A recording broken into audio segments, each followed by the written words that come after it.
Okay. Ready? Yeah. All right, here we go. 5, 4, 3, 2, 1. All right, put it down. Put it down. You ready? Yeah. 5, 4, 3, 2, 1.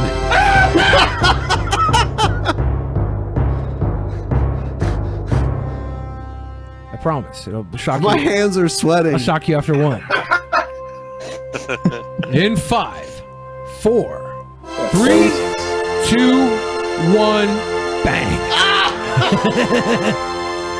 All right, I'm ready. In 5, 4, 3, 2, 1, go.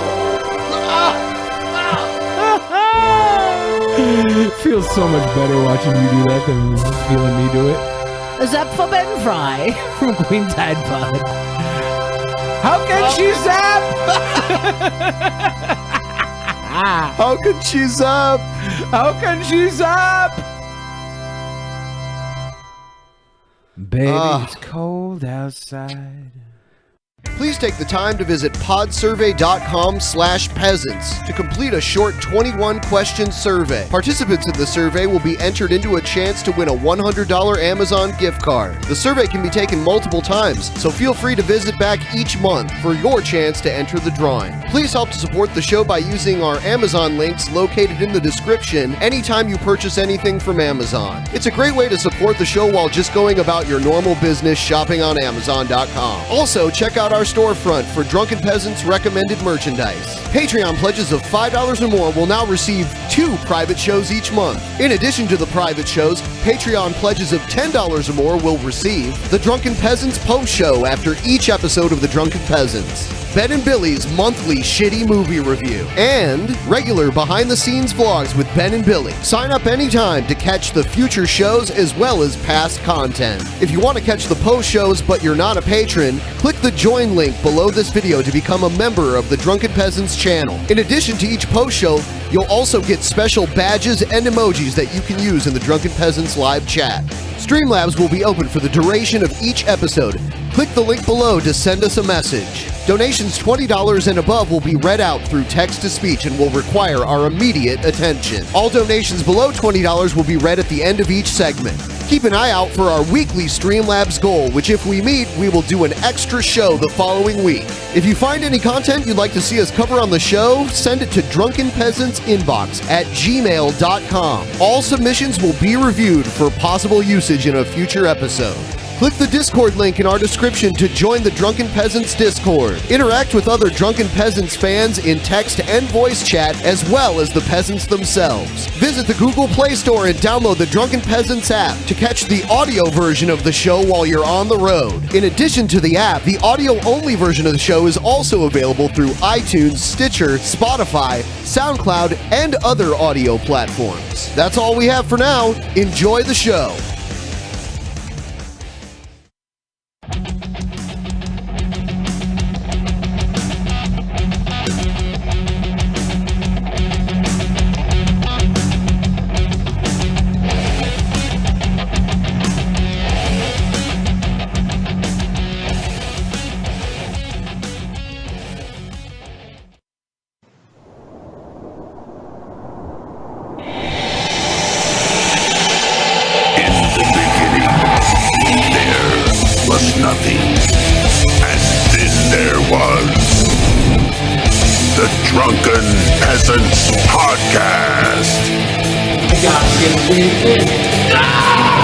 Say, man, you got a joint?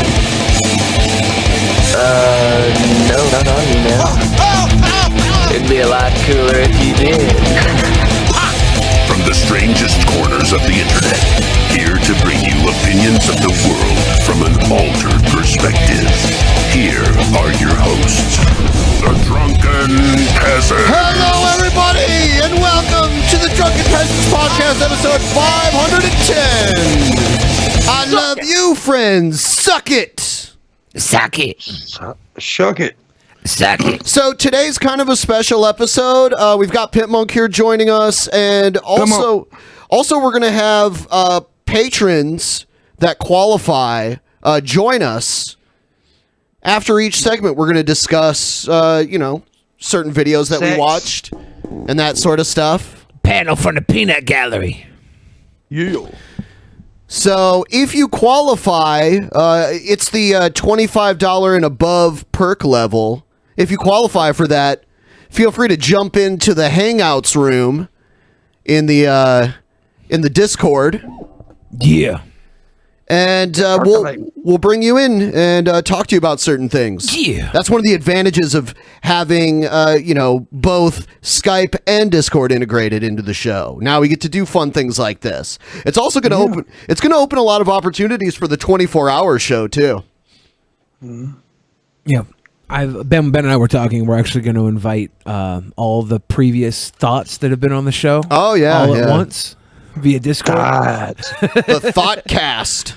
The Thoughtcast. Yeah, even I'll be wearing a tube top. Hell yeah. I'm still messed up from the dog collar challenge. My throat's still Someone tried to say that the dog collars weren't on. Go watch the video. You can see the red light flashing on it. That's a troll. I know. I got zapped in the throat. So it's hard for me to talk. Wow, that was a dig at Pimpmunk. I got zapped in the throat. Pimpmunk. Yes, sir. Do you wanna play the dog collar spin till you spew challenge? The dog collar spin till you spew. Yeah, it's like spin till you spew, but you also wear a dog collar, and every time you go to take your shot, you get zapped in the throat. Oh, I got zapped in the throat. We decided that during the 24-hour show, if Billy decides he wants to take a nap, then we're gonna put up donations, and every time we hit a certain donation goal, Billy gets zapped while he's sleeping.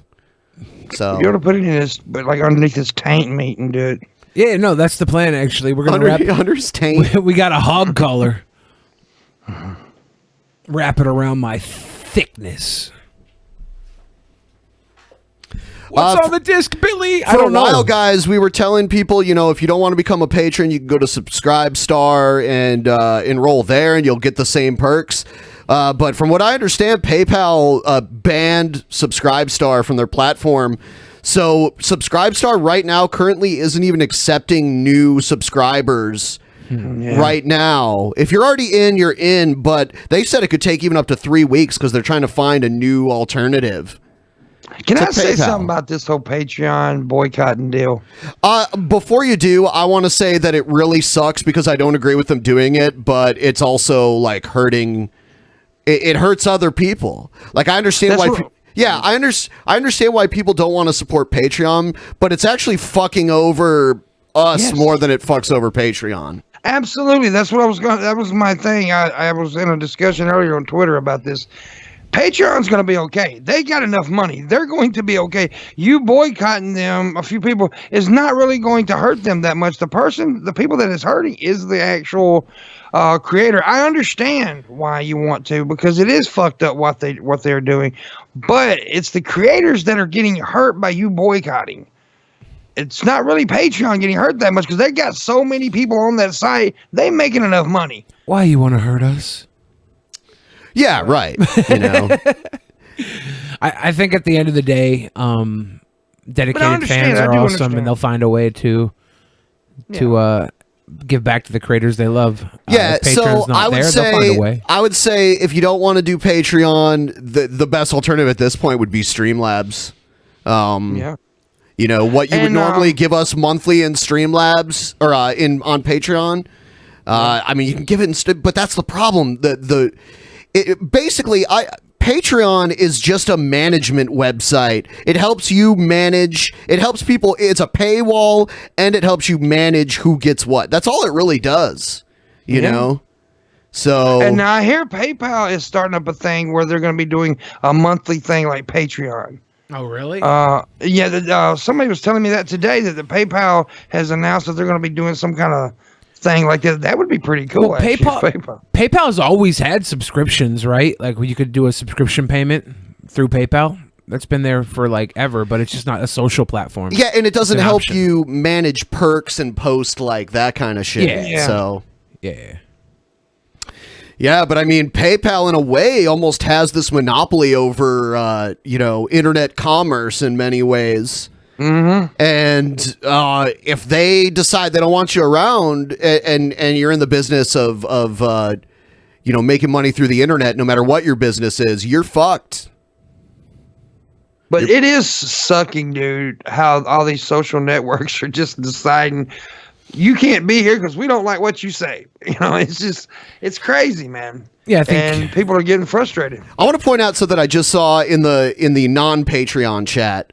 Someone said, "Wow, you guys don't even show up live on my YouTube channels. I had to find it manually." And you know what? That's true, because I can go into the analytics for this channel and look at traffic sources and notifications way down low. Actually searching is the number one way people find us. That's how I have to get here. Yeah. I read the chat on my phone and I have to search for it to get the chat notification. That's such bullshit. Yeah, I'm on the freaking show and I don't even get a notification, so that's nice. I always rely on y'all, like you guys posting it on Twitter. That's how I get to it. That's the second most common traffic source is links from social media. Yeah. Yeah, it's crazy, dude. So we're going to get into stuff here. I did want to show something to Pimpmunk. I thought this was kind of interesting. Christie Brinkley. Christie Brinkley. Yeah, I fucked her. Was going down an escalator. Oh, no. And it tried to eat her shoe. Exactly. And how was your evening, girls, at Lincoln Center? See that evil goddamn staircase. I'll tell you what.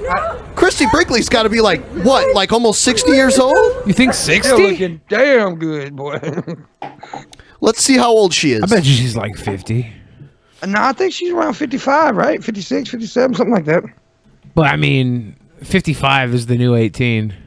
Who the fuck says that? I don't know. Billy the Fridge.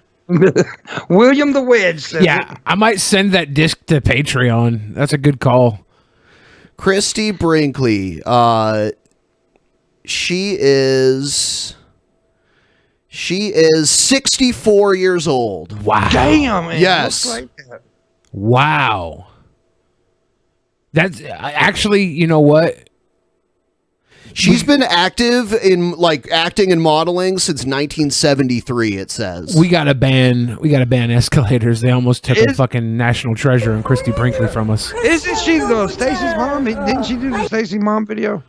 Was that her? I don't think so. Yeah, that was her. The reason the thing I always remember her from are the National Lampoon's Vacation movies, where Clark Griswold always gets distracted by her. Driving, she'll be driving like a red convertible and shit. Love those movies, man. Yeah, she was. She's the one who played in the video Stacy's mom. I'm pretty damn sure. I have no idea. All I know is that this woman is 64 years old and an escalator almost killed her. She's in the perfect physical peakness of health. It's because they're evil, Billy. I'm telling you, they're evil. And she almost died to modern technology. I agree with you now, Pimpmunk. Don't down here. I agree with you now. Hey, people in the chat are asking about the non-sequitur Brett Keane episode. We're actually going to talk about that. Ooh. We are actually going to talk about that. Pimpmunk, I saw you in Brett's chat on his ultra cringy stream he tried to do where he was bringing in severely autistic people. It was people trying to troll him. Yeah, Pimpmunk, you're in his chat thing. When was this? I think he tried to do a stream last night or something. That wasn't me. Your comment said this is really cringy, and it said Pimpmunk Live channel. So I promise you, I was not in there. Maybe you were so messed up that you just don't remember. Ooh. No, dude, I wasn't in there. Okay, then it's a fucking impersonation account. I also want to thank YouTube for recommending It's still there. You me. can go to the stream and look at the the chat log there. I went to his chat a couple of weeks ago. No, and was in there for 30 minutes, or not even that long. That's not. No, I wasn't in there last night.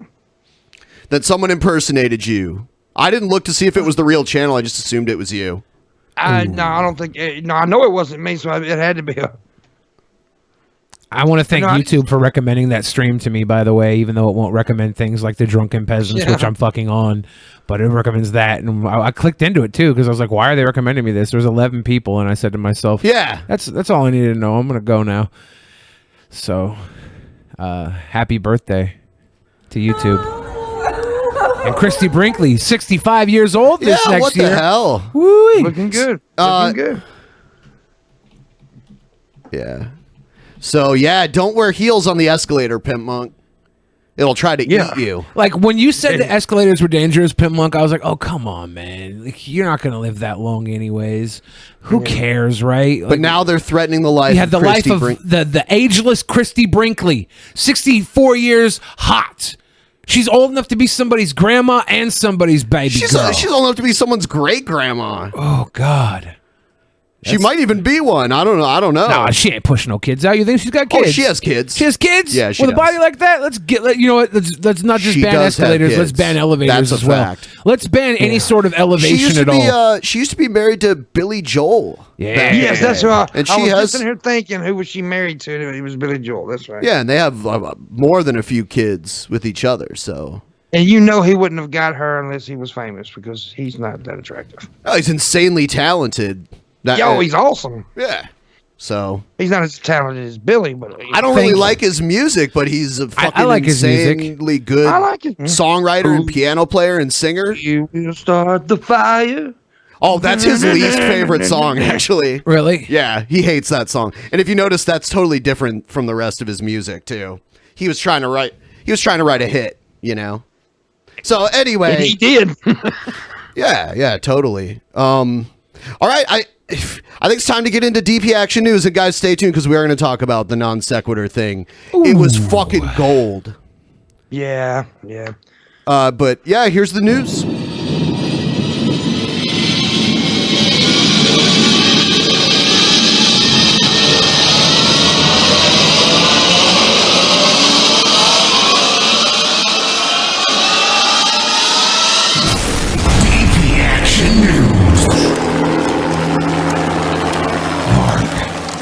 And by the way, guys, if you're sending in Streamlabs right now, we will read them at the end of this segment. You know. Unless you send in one that's $20 or more, then it's going to interrupt us. Then it's going to read itself. Yeah. So. Trump picks acting chief of staff. Again? Just as the media were declaring that nobody wanted the job of White House Chief of Staff, President Trump yesterday gave the job on an acting basis to his budget director, Mick Mulvaney, this after plenty of press speculation and mistakes. Joining us now to analyze the coverage, Jim Garrity. Did he say the guy's name is Dick? Mick Mulvaney? Dick Vaney? Vaney Dick? Good old Vaney Dick. Your political correspondent Dick for Mulvaney? National Review. And Adrian Elrod, a Democratic strategist. Elrod? Vaney Rod? Jim, last Sunday morning as we sat here, the press said Nick Ayers was a done deal for Chief of Staff. He didn't take it. And reporters said Chris Christie was the leading candidate. An hour later, he dropped out. Now it's Mulvaney. Here's what the Washington Post said. Trump grew deeply frustrated at the rejections and the media narrative that no one of high stature wanted to be his chief of staff, according to a senior White House. Yeah, because they don't want to get pushed out. They don't want to waste their time. They've seen how many other people waste their time, and the people who are going to jail now because they got too close to Trump. We're good, Trump. We're good. We okay, bro. Even Chris Christie doesn't want that. And Chris Christie wants everything. If Trump called me tomorrow and wanted me to work for him, assume I was actually qualified, I wouldn't do it. I'd be afraid. I'd get too close to him, end up going to prison for something he told me to do. You'd be afraid? Would you be petrified? Without you by my side? I don't know the lyrics to that song, or else I'd sing along. Look, when you do have a couple of names that keep getting floated, it's very clear this president likes to have an almost apprentice-like setup, right? He likes to create this drama, the sense of who's going to be the next White House chief of staff, and to kind of get everybody leaning forward and excited to see who the next federal crimes. Some of them are going to be more dramatic than others. Yeah. But there's been a lot of churn in this administration, and almost like you get this crazy idea that maybe this president's a little tough to work for, a little erratic, a little unsurprising you. Well, not always tough to work for. Does seem fair. And by the way, it took the press about 9 seconds to dig up the fact that Mick Mulvaney in 2016 had called Donald Trump. Mick Mulvaney. I hear a name that sounds like Dick. I know it's Nick, but it sounds like Dick and Vaney. Dick Ball Vaney? I don't... Mick Mulvaney. Being with Adrian. HuffPost reported that Jared Kushner was under consideration for chief of staff. Reuters said other people were pushing him. The Washington Post said he wasn't under consideration at all. I was getting whiplash. Look, I think in this case the coverage is fair because there's no question that President Trump was having a difficult time trying to find a chief of staff. We're gonna pick the best people. When he first won the election, he was like, "Oh yeah, we're getting the best people," and so many of them he's had to like fire or told them to resign. I'll tell you what though, isn't Linda McMahon still standing strong? Oh fuck yeah, that's his buddy's wife, right? Yeah. They scratch each other's back. God damn it! God damn it! Put my wife in the White House. The funniest thing is at the one WrestleMania, I think like 15 to 20 years ago, Jesse Ventura interviewed Donald Trump, who was sitting front row, and asked him, "If I run for president, will you support me?" And Donald Trump said yes.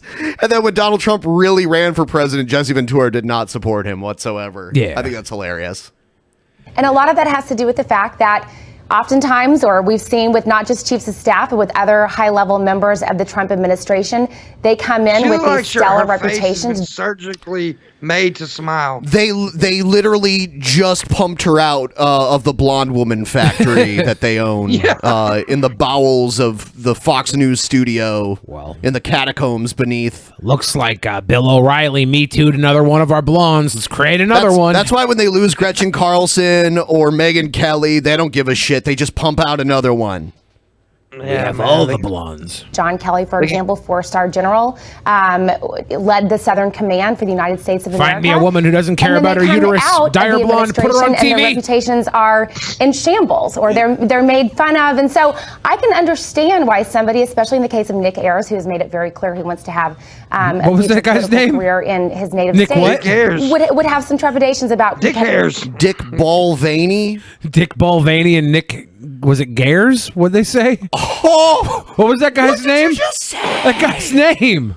Did you guys hear that? No. Oh my God! Did you guys hear that? You were calling out. I cannot believe this. You were calling out all the people's names. They have a lot of weird names. What was that? There's a lot of weird names. I am detecting homophobia here, and I'm offended. Look, I'm the least homophobic person in the world. I'll suck a dick to prove it. That means you're just more homophobic. Everyone's shocked and appalled right now. Yes. Everyone in the chat. Hey guys, if you're watching right now and you haven't already liked the stream, please like it. Please share it on your social media. Let people know that we're live right now, because YouTube doesn't help with that. Also, we'd like in the comments, if you could, at the after the show's over, if you could timestamp in the comments which moments of tonight's show you thought were the best. We're looking for the fans to kind of help us along with generating clips for the show. So any moment I talk is the best. Yeah, if you guys can find the clip, find the clips, we'd much appreciate it. The clip. You can find it and pay close attention to it. Yes, pay close attention to the clipperus. The video clipperus. Also, make sure you're still subscribed if you want to be subscribed to us, because and also log into your mom's account and subscribe to us on your mom's account, because I know there's like a lot of kids that watch, right? Yeah, but ignore her weird porn that she has in her browser. It's not weird, dude. People just have curiosities. Yeah, my mom's got some weird porn shit going on, man. I don't want to know. I don't want to know. I don't want to know. All right, I'm moving on. The National Enquirer admits to hush money. Basically, they became a part of the focus of the investigation because it was alleged that Trump made a deal with the guy that was the head of the Enquirer to purchase the rights to the Stormy Daniels story and the other woman that Trump paid money to keep quiet during the election. They bought it and they buried it. They never printed it. Huh. And that does happen. I'm sorry about my dad's yelling for me. I'll be right back. No problem, man. Uh-oh. All right, so Enquirer admits hush money. Wow. Well, Michael Cohen will be spending time behind bars. Prosecutors let the National Enquirer's parent company, AMI, off the legal hook after executives admitted having lied about a $150,000 payment to Karen McDougal, the former Playboy model. McDougal talked about that months ago with CNN. You're saying AMI suddenly came back to you? with interest. So this is another thing. This is like how you said Christie Brinkley, or no, you didn't say that. Pimpmunk said that. Christie Brinkley would have never been with Billy Joel if he wasn't rich and famous. It's kind of the same thing with this woman and Trump. She liked Trump though. Like that is weird. She kind of had a little love for that boy. But I mean, she wouldn't have had it if he wasn't a rich and famous guy, right? Well, but like you don't just like all guys have their strengths, not always in the looks or the humor department or the nice department or the not beat and up she your did accept wife department. She did accept money to keep her mouth shut too. The thing was that she was more bummed that Trump offered her money after she opened her mouth for him. Yeah. I think my video froze, so oh, did it? People can't see my cute little mouth move when I talk. I'll fix it. Why do you think it was that it was after Donald Trump was the Republican nominee that they came back? They wanted to squash the story. American Media Inc., headed by Trump's close pal David Pecker, had been telling reporters, including me, that it couldn't corroborate McDougal's decade-old affair with that's another guy, David Pecker. Donald Trump, and paid her for cover shots and fitness columns. Pecker and his firm, in exchange it's a real good thing Drunken That's Peasants... the guy from the Enquirer. It's a good thing Drunken Peasants didn't exist during the Deep Throat scandal. Oh man, I didn't even exist during with Watergate, Dick Nixon, the Watergate scandal. With Dick Nixon and Deep Throat. Oh, would have been 3.5 hours of cock smoking, fucking pole token jokes. So pedantic and childish. Now say they acted in concert with Trump's campaign to buy and bury McDougal's story. Jim, I'm told that AMI didn't take this all that seriously at first, then had to face reality, then got squeezed by the Southern District of New York, and ultimately made the plea that really saved the company because the company could have been indicted. How much damage is there to David Pecker, to AMI, to the National Enquirer? Well, his name is Pecker, so there's some damage there. Admitting. I don't know. There's a lot of Peckers out there that really can't do any more damage. Okay, as of like a couple decades ago, Vaginas can take a pounding. because the National Enquirer you saw it on the supermarket checkout line. It was next to the magazines telling you that Elvis was a space alien, and I saw Jesus in my rutabaga, stuff like that. Yeah. But then they did the John Edwards story, and everyone kind of scoffed at it, and the John Edwards story turned out to be more or less accurate. So there was a little bit of, oh wait, maybe you got to take the National Enquirer a little more seriously. Maybe they do chase stories. Yeah, nobody else with Tiger Woods and a couple other stories. Right, they do chase legit stories, but they also put filler in there, which is like Bat Boy and all that, sensationalist garbage that they put out otherwise when it's a slow news day. And it's designed... Fun fact, did you know that Raven's dad used to be the editor of National Enquirer? Really? Raven? Huh. You mean Johnny Polo? Yeah, his dad was the chief editor of that magazine. Former World Wrestling Entertainment employee Scott Levy's father was the editor of National Enquirer? Yes. I think you can now say, based on this, no, you should not put that much Raven's faith in what you see in the rules. National Enquirer. It is actually anti-journalism. It's the one place you can go to where you a publication where we know you will not read stories if rich and powerful people decide to reach out and offer a check and say, no, we can't have this story out there. They are effectively for sale, and that's not really what journalism is. Well, that sounds like it's for sale to anybody, but clearly the friendship between Donald Trump and David Pecker. For sale to rich, powerful friends of the publisher. Rolled his eyes. Okay. So it sounds funny to say a supermarket tabloid that practices checkbook journalism, but did, as Jim says, the John Edwards story about his campaign mistress and his love child, which ended up in an unsuccessful prosecution of the former presidential candidate. I take the Enquirer seriously in those kinds of stories. But can the Enquirer rebuild trust with its readers, or is it sort of tainted forever now? I don't know what kind of trust the Enquirer ever really had with his readers. I guess there are some people who do believe that space aliens and, Okay, whatever. I feel like this woman would be better suited if she had a Tom Selleck mustache.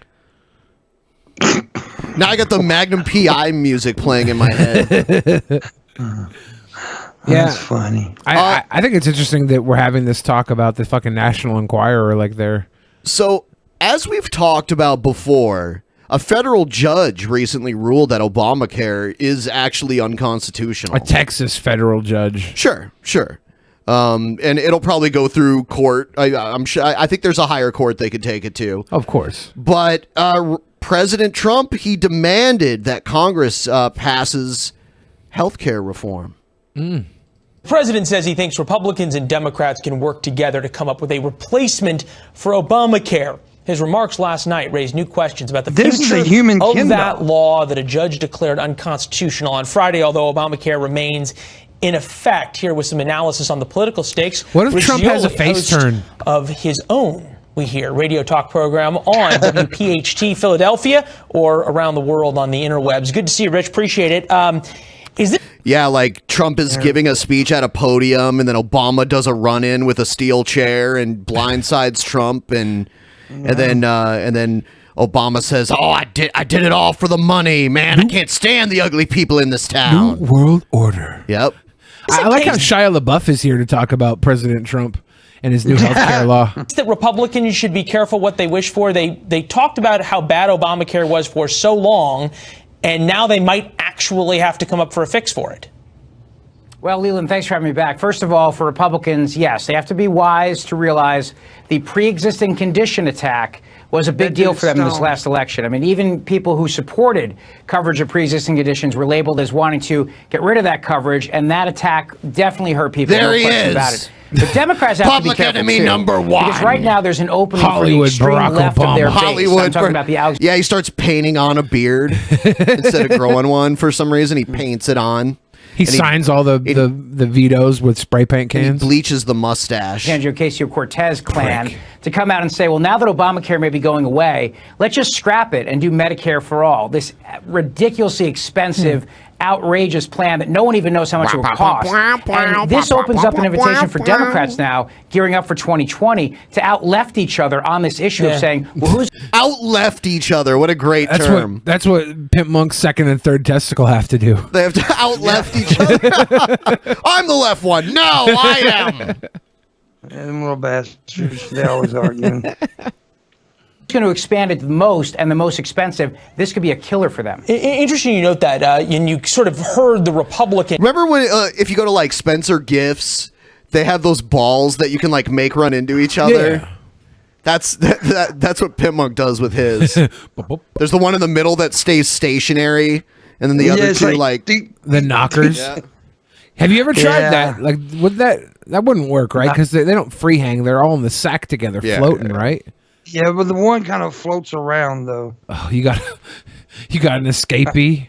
I got a floater. He's a floater, like a floater in a factory. Just does all the work. He's a fucking floater. You should see if you can run it up your penis vein, so you have like an extra inch. If you just leave the testicle at the tip of your ding. Like I've never tried that before. Oh, okay. Oh, and by the way, guys, we're still doing the thing where if you're a patron, $25 or above patron, you can come into our hangout room. There's nobody in there right now, so you can come in that room. Come in. God. Attack on that from Roy Blunt of Missouri, saying Medicare for all means Medicare for nobody, as if sort of channeling exactly what you were thinking. This is how the American people look at President Trump dealing with health care. Only 33% of Americans approve his handling of health care. In fact, Obamacare itself is far more popular than the president himself.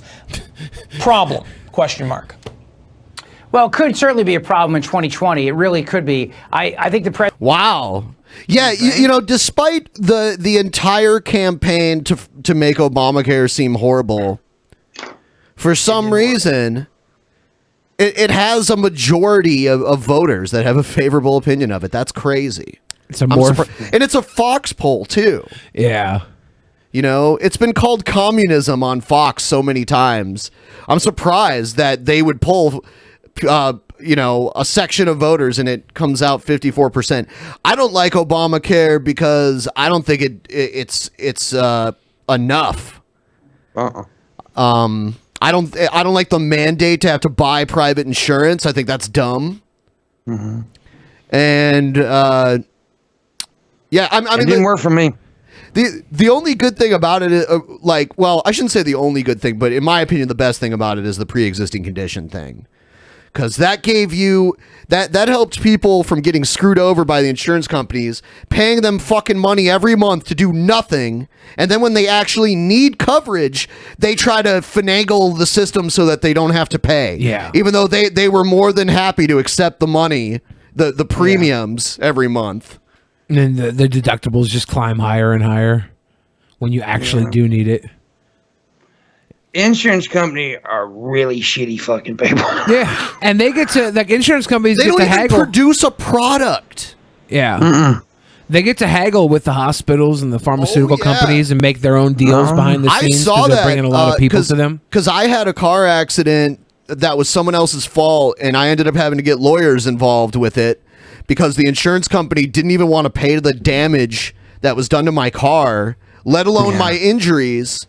So I got a lawyer, and I saw firsthand how, I was billed, just as an example, $2,000 for something, but then the insurance company negotiated with the hospital and it only ended up really paying like 60% of that. Yep.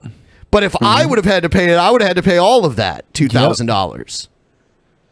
So they get sweetheart deals. A big corporation that can easily afford something gets a discount. But a normal person paying out the ass for medical treatment that they had to get, fuck them. They get to pay 100%. Yeah. It needs to come up with a plan, something to lower costs, a free market approach without question. But there are some facts. Enrollment's down this year, Leland, as you know, 11% in Obamacare. Since 2008, deductibles have rose 8 times faster than wages. Yeah. And so a lot of people are really hurting by Obamacare and the government's quote-unquote solution to the problem. So while there's an opportunity here, I think there's a real opportunity for Republicans to say, Democrats will raise your taxes and give you... That's why I think it's bullshit that the government won't provide an option, a low-cost option for healthcare. Yeah. Instead, we get a fucking mandate to buy private insurance, and then if you don't buy it, then you end up owing on your taxes at the end of the year. I wonder if you're fucked either way. I wonder if the health industry pays anything into the politicians, like the Democratic Party or the Republican Party. I wonder if they there's lobbyists. Oh, you think they lobby for their best interests? Is that a thing?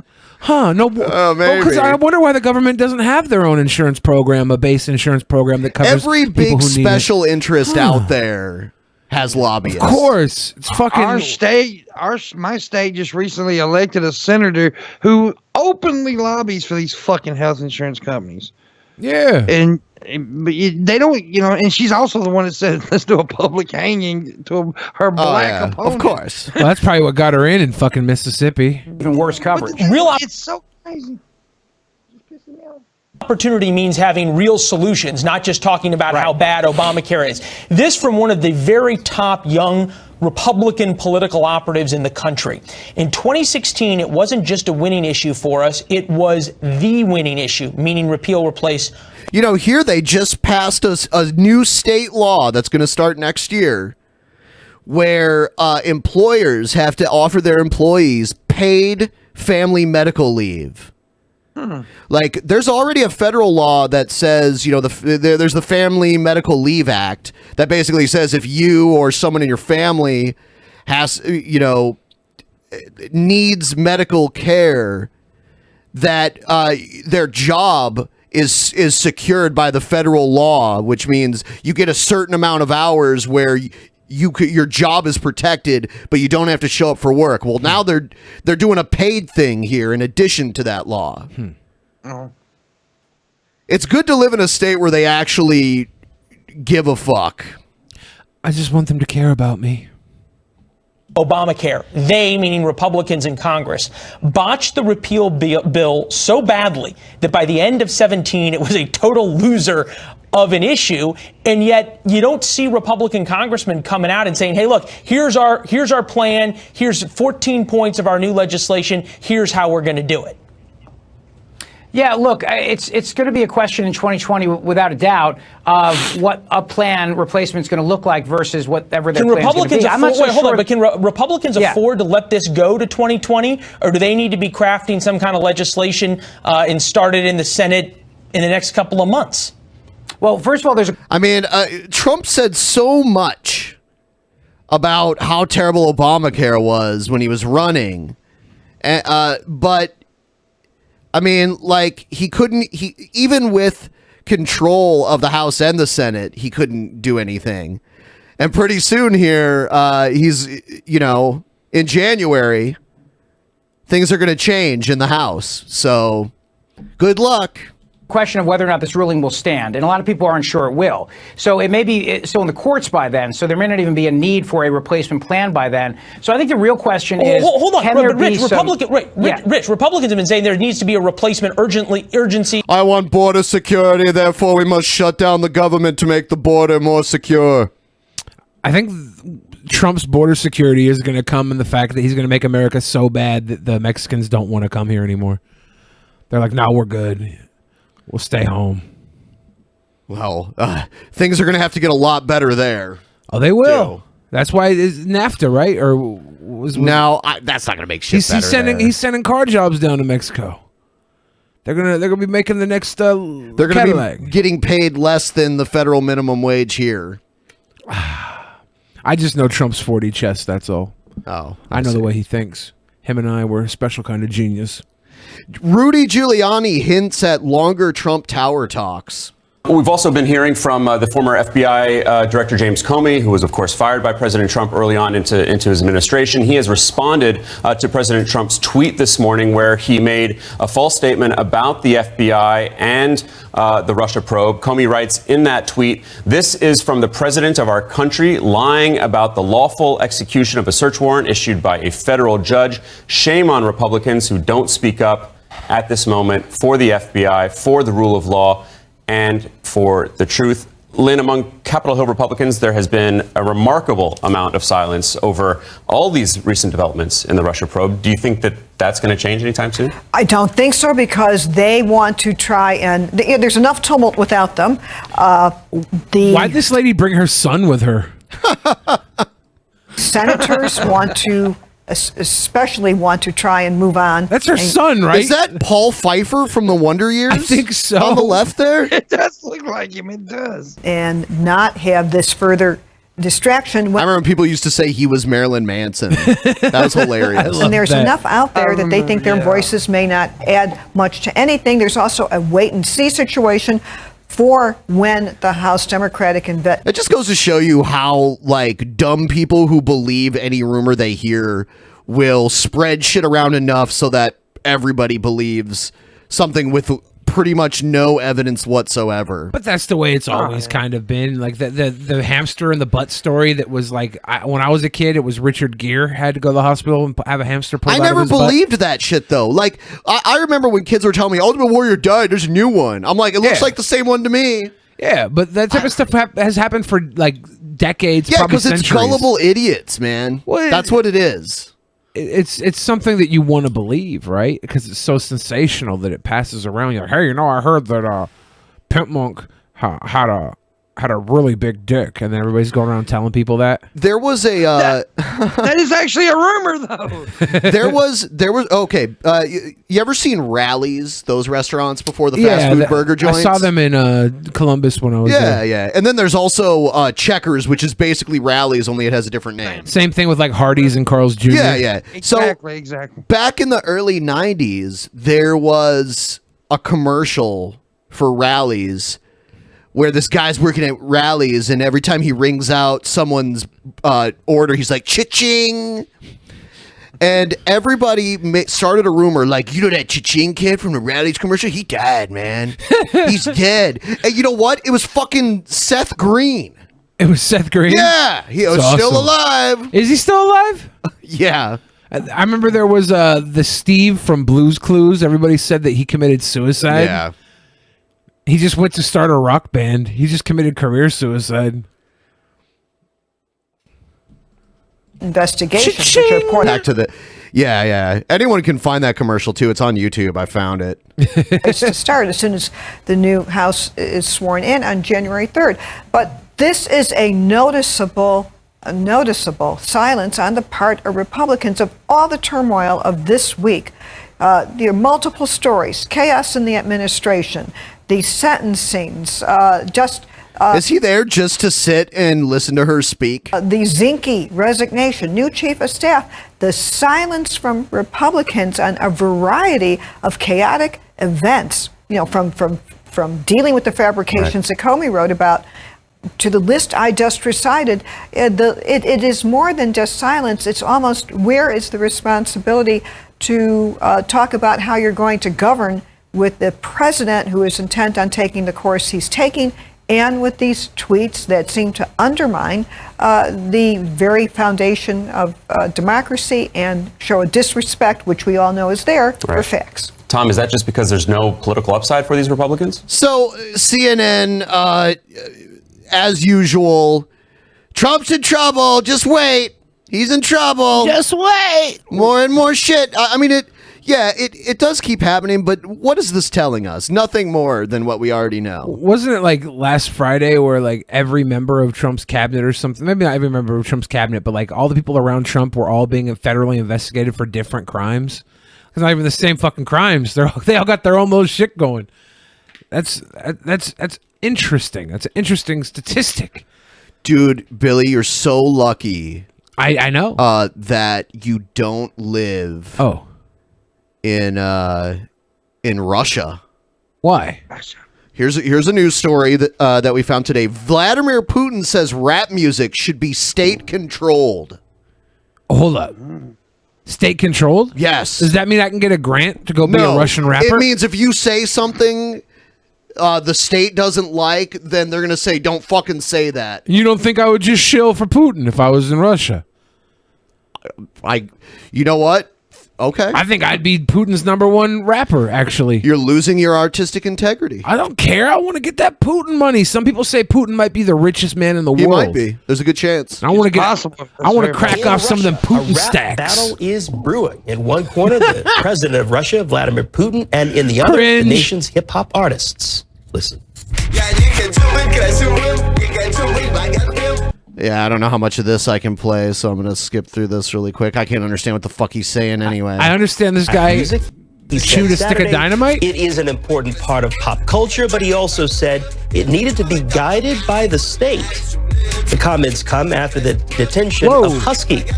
You notice he doesn't say all music. He says rap music.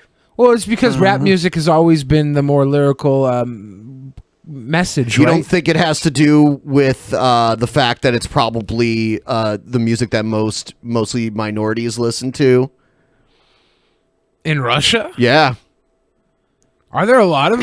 Go ahead and play the race card. I mean, there's not a lot compared to everybody else. I think it might be because that's what the youth is listening to. Popular Russian and he wants to control the youth. Let's go live to the Russian capital. CNN's Fred Pleitgen following the story. And rap guided by the state, Fred? Huh?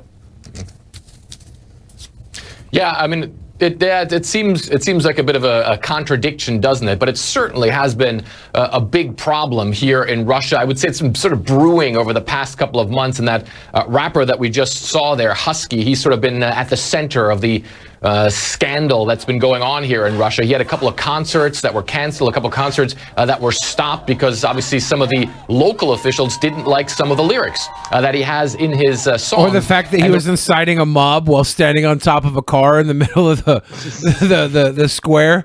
No, it was the lyrics, not the fact that there's a huge fucking mob surrounding this car that he's on top of. It was the lyrics. The reason why he was arrested is, I think we're seeing it right now, is because after one of his concerts was canceled due to the fact that local officials didn't like what he was saying, he tried to put on a performance on the roof of a car, and then he was arrested and he was in jail for 12 days. Dude, there was this huge live show that Metallica did in Soviet Russia back in the day, and there's video of it. It is fucking crazy. Because the fucking soldiers that were doing security there had never seen people go ape shit to metal music before. So there was all kinds of crazy shit happening at that. I'm not even a Metallica fan, but I watched it and it was it was pretty fucking insane. I hate Metallica. I love Metallica. I don't like Metallica's music, but I'm at this point in my life now where, like, I'll say I don't like it and this is why I don't like it, but I don't say other music sucks or that kind of shit because it's totally subjective, you know? Yeah, exactly. I always say I don't like it. I don't listen to Metallica, but I like the fact that they took down Napster because now that I'm a musician, I don't want people stealing my songs. And I think he is out by now. But of course, there is a lot of problem for him and for other rappers as well to actually be able to put on these shows. And it was interesting that Vladimir Putin is weighing in all this because he says that he spoke to a language expert about all this, and this language expert told him that rap is just simply right now for young people a part of popular culture, and that's where Vladimir Putin came up with the fact that he believes that it cannot be banned, but he does believe that the state needs to guide it. Of course, the state here in Russia guides a lot of things in multiple gonna sign ways. these guys? And so now they're trying to come up with a strategy to do it now. And I want to just read to you one quote where he said, one thing I agree with completely is if it's impossible to stop, then it is necessary to navigate and guide accordingly. But how to do so depends on us. So it looks like they're going to have to come up with some sort of strategy of how they want to do this. Meanwhile, all this keeps brewing. And one of the big... What a waste of time. What, for the government? The youth? Well, I mean, to like, you know, police one specific type of music to make sure they're not saying shit you don't want them to say. He said it can't be stopped, obvious. It just needs government guidance. You realize Russia's like the masters of psyops. They're looking into the future of psyops here. They want to pick up hip-hop so they can start indoctrinating the youth. They want them to hail Putin for the next fucking 40 years until they're old and they're already on Putin's side. Because Putin's going to live to be 140. Putin says that he has with the rap music is that he believes that three things are important in a lot of the lyrics. That is drugs, sex, and of course also protest. Now, of course, protest is a hot ticket issue here, but Vladimir Putin says to him the biggest problem is rapping about drugs and glorifying drugs, and that's the reason why he believes the state needs to find some sort of way to guide rap music and to guide young people. Oh, that bastion of freedom, Russia. I don't know, man. I know there's a lot of young rap fans. They're Russian that I know, and they're very, very big fans of the medium, and it could have a political sway. You know, it's the one place where you can really get information. I think in Russia, the youth has always looked for the West for like what the future is. What? In Russia, they've done a lot. They've done what they can to reject the West. Not the youth.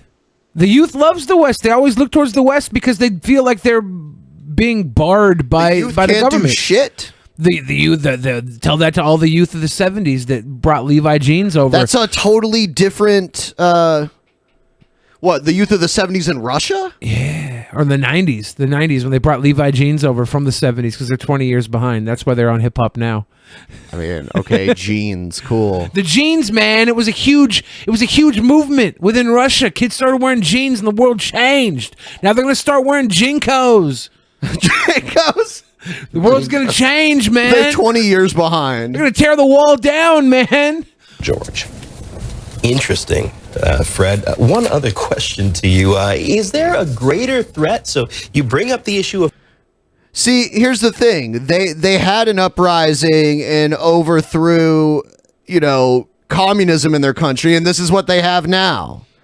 It doesn't matter. Whoever they install, if they had an uprising and created a new government, it might not be the first guy they put in power, but eventually someone else will rise to power and take advantage of it again. Well, it's just obvious that Putin sees the power behind the message of the music and it's speaking to the youth, and he wants to get his hands in on it. He's going to start a record label. He's going to hire Eminem, give him a Rosetta Stone to learn Russian. Then Eminem's just going to start shitting down the throat of all the dissenters, and he's going to rap God and just nuke every single person that critiques President Putin. The Russian Federation's first president was Boris Yeltsin, and he was just like, I don't know what he was like from the perspective of being a citizen of Russia completely, but I know like they talked about him here like he was just a goofy old man that was a drunk and shit. I don't know. He didn't have the reputation Vladimir Putin has. Yeah.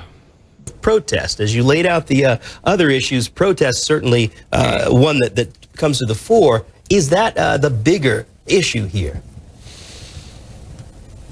Well, Well, on the face of it, Vladimir Putin says no. He says, look, for him, drugs are the big issue. And he said he believes that people rap also, as far as the sex issue is concerned, about a lot of their body parts. It's not necessarily something that he wants to necessarily hear, but it's also not necessarily something that he says that he wants to restrict. But of course, here in Russia, there is a track record of trying to rein in protests and trying to stop at least public protests. So certainly there are a lot of people, Husky probably being one of them, this rapper, who believes that the protest part of it. Someone in the chat said Yeltsin was far worse. Yeltsin was worse than Putin. Are you one of those paid Russian trolls? I don't know. Like, I could be wrong, but I just don't remember. I mean, I know Yeltsin took over a totally new government after, decades of communism.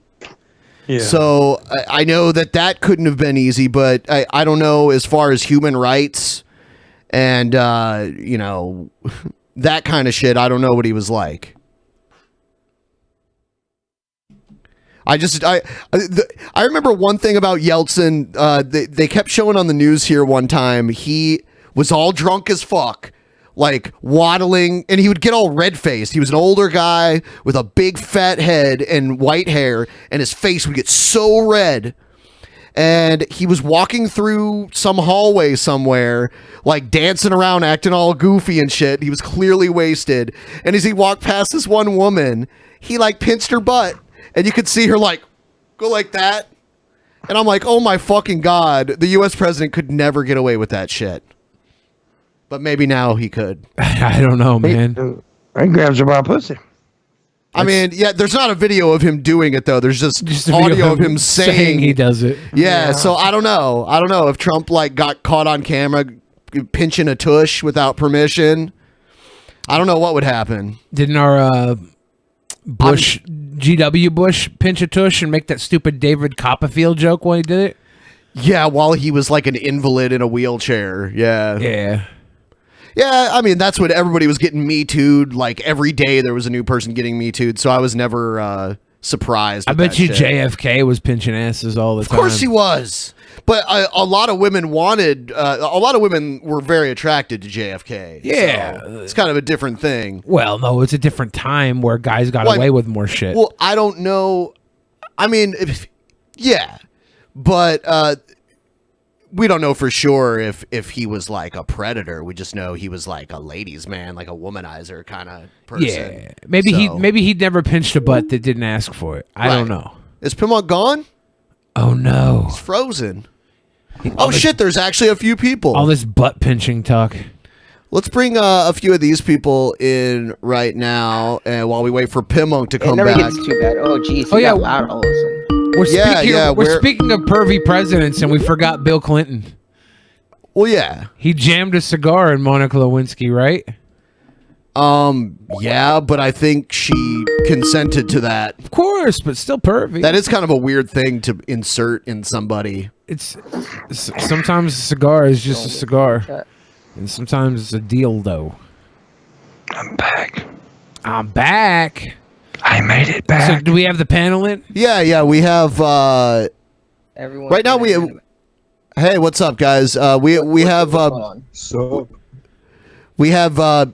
Bruce Oakes and Hans Christian Pamperson. So what do you guys think about rap music in Russia? Should I move over there and start my career and get paid off by Putin's stacks? You know what, Sure. Billy? First you say the N-word, right? I didn't and say now that. you're a Russian I spy. heard him. No. It's bullshit. It's bullshit. You said it. Ben heard it. Everyone heard it. You're wrong. 700 people heard it, so I don't know what to tell you. Disagree. We're gonna have to and not agree only to disagree here. now you're a Russian spy, right? Well, not yet. So, I'm saying I want to be a psyops Russian rapper, get paid that. How can I Putin believe money. How can I believe anything you say after you said the N-word? Damn, he gonna come and talk shit to you, Billy. Look at this. Here's the thing. Here's the thing. I used to be a Billy fan, right? Ever since you threatened Paul with that bottle, I was like, man, Billy's the shit. Yeah. Now you're saying the N-word. Now you're. He's a Russian disgusting spy. racist. Clearly. What am I supposed to? Exactly. Russia's racist. Billy's racist. Yeah. I feel like you should just accept me for who I am and stop judging me. This is coming off as super transphobic. Nobody gives a fuck if you say the N-word in Russia, though. I don't say it. I'm not going to Russia now. I'm not going to Russia. You guys ruined this for me. You ruined this for me. You don't speak Russian, so I don't know how well you do. I get a Rosetta Stone. Don't you assume Russian is not like learning Spanish? What? No, because it's like a 16-hour flight over there. I'd have enough time to learn it on the flight. Fuck no, you wouldn't. You wouldn't even be able to read it. I'll put it in fast forward. I'll get audiobook. Like you don't even know the letters. Like the letters have Latin equivalents to That's them. why I get an audiobook. And you don't even an audiobook. That's not going to teach you how to read a new style of writing. You don't even need to like read. All right, you can get an app on your phone that live translates any sort of language immediately with your camera on your phone. I go over there. Right there. I go over there. I put that in. I start rapping into my phone. It translates it to Russian with like the Stephen Hawking voice. It's like, like a lot of Russians do know English, but they don't want to speak it. Like, I've ran into that. Like, I remember back in the day when blog TV was a thing.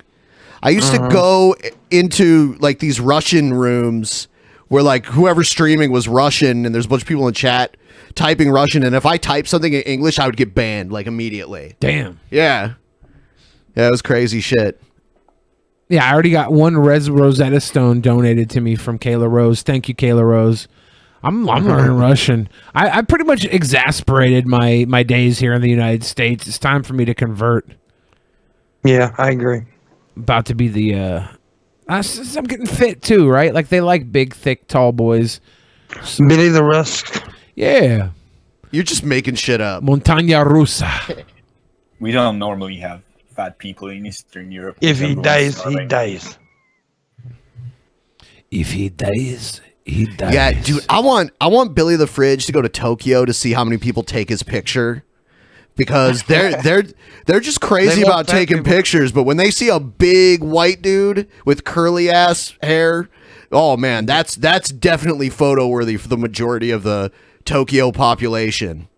Yeah, the Japs love fat people, man. If I go to Suicide Forest in Japan, whoa. You think I'll get in trouble? Where's this coming from? Well, Logan Paul went to the Suicide Forest and he got in trouble. You think I'll get in trouble? He ain't in too much trouble. He got in a lot of trouble. That was like less than a year ago, and he's still not back in the good graces of YouTube. He wasn't in the Rewind this year. Who cares? Fuck YouTube. The Rewind sucked anyway. All right. Before we move on, anything else you guys want to say? Because basically, we're gonna mix it up. I see some other people waiting too. We're gonna bring them in a little bit later. I probably would offend people if I went to Japan by default, right? Well, they love sumo there, right? Well, how much That's it costs to true. get you into that?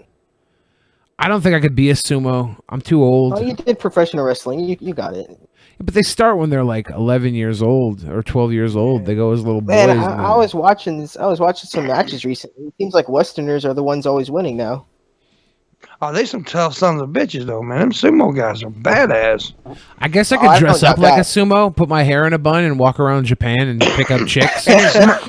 And it's much more than just two fat guys. Well, I'll tell you what. Sumo wrestlers are fat, but they've got muscle underneath the fat. Oh, yeah. Like me? Yeah, they're no, athletic. not like you. You think it's like me? No. I'm like a modern day Honda. Like you can, if you watch the NFL, sometimes you'll see some dudes that are fat. They got like big fat guts and shit, but they're fucking strong as shit. They got big muscles. You They're know, squatting like 500. So are you suggesting that I start working out so I can go to Japan and become a sumo? No. Pick up all the chicks? No, but I mean, if you start working out now, you'll speed up your metabolism again. Yeah. True. You might have to change your diet just a little bit, though. I don't Start know. carb loading? No, not loading. Especially not since you've been off of it for so long. Maybe just adding a little bit more per day at first, and see how it treats you. I'm gonna do those cod gains where I just eat a bunch of cod. Nice. I got a lean cod meat. right here. Oh, I thought it was when you wear a cod piece. Well, that's a sumo thing too, right? Don't they have? Don't That's they all a wear diaper. codpiece? Oh, God. Just tell me your cock. God. cod. It's a high protein, low calorie food. You can cod load. So I'm throwing our patrons back up into the waiting room, and we'll bring some more in a little bit. And if you're a patron that qualifies, we'll bring you on too. We'll get everyone in. Because we're doing this today, we're not doing the post show today. We're just gonna talk to patrons during this show, and then of course the post show will be back next episode. Yeah. Tickling your fancy. I don't know why I said that. Because you have a fancy tickler. I do have a fancy. You're a gentleman fancy. Yo, gentleman. I'm a gentleman. He's a gentleman. Shadow boxing 1 hour a day, every day. You'll be able to shot people after a month.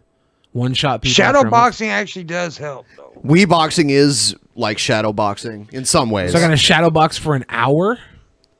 I mean, that is cardio that you do with your arms instead of your legs. It's one way of getting cardio without having to run or anything or walk really It's far. good for fat people that can't really do a lot of exercising.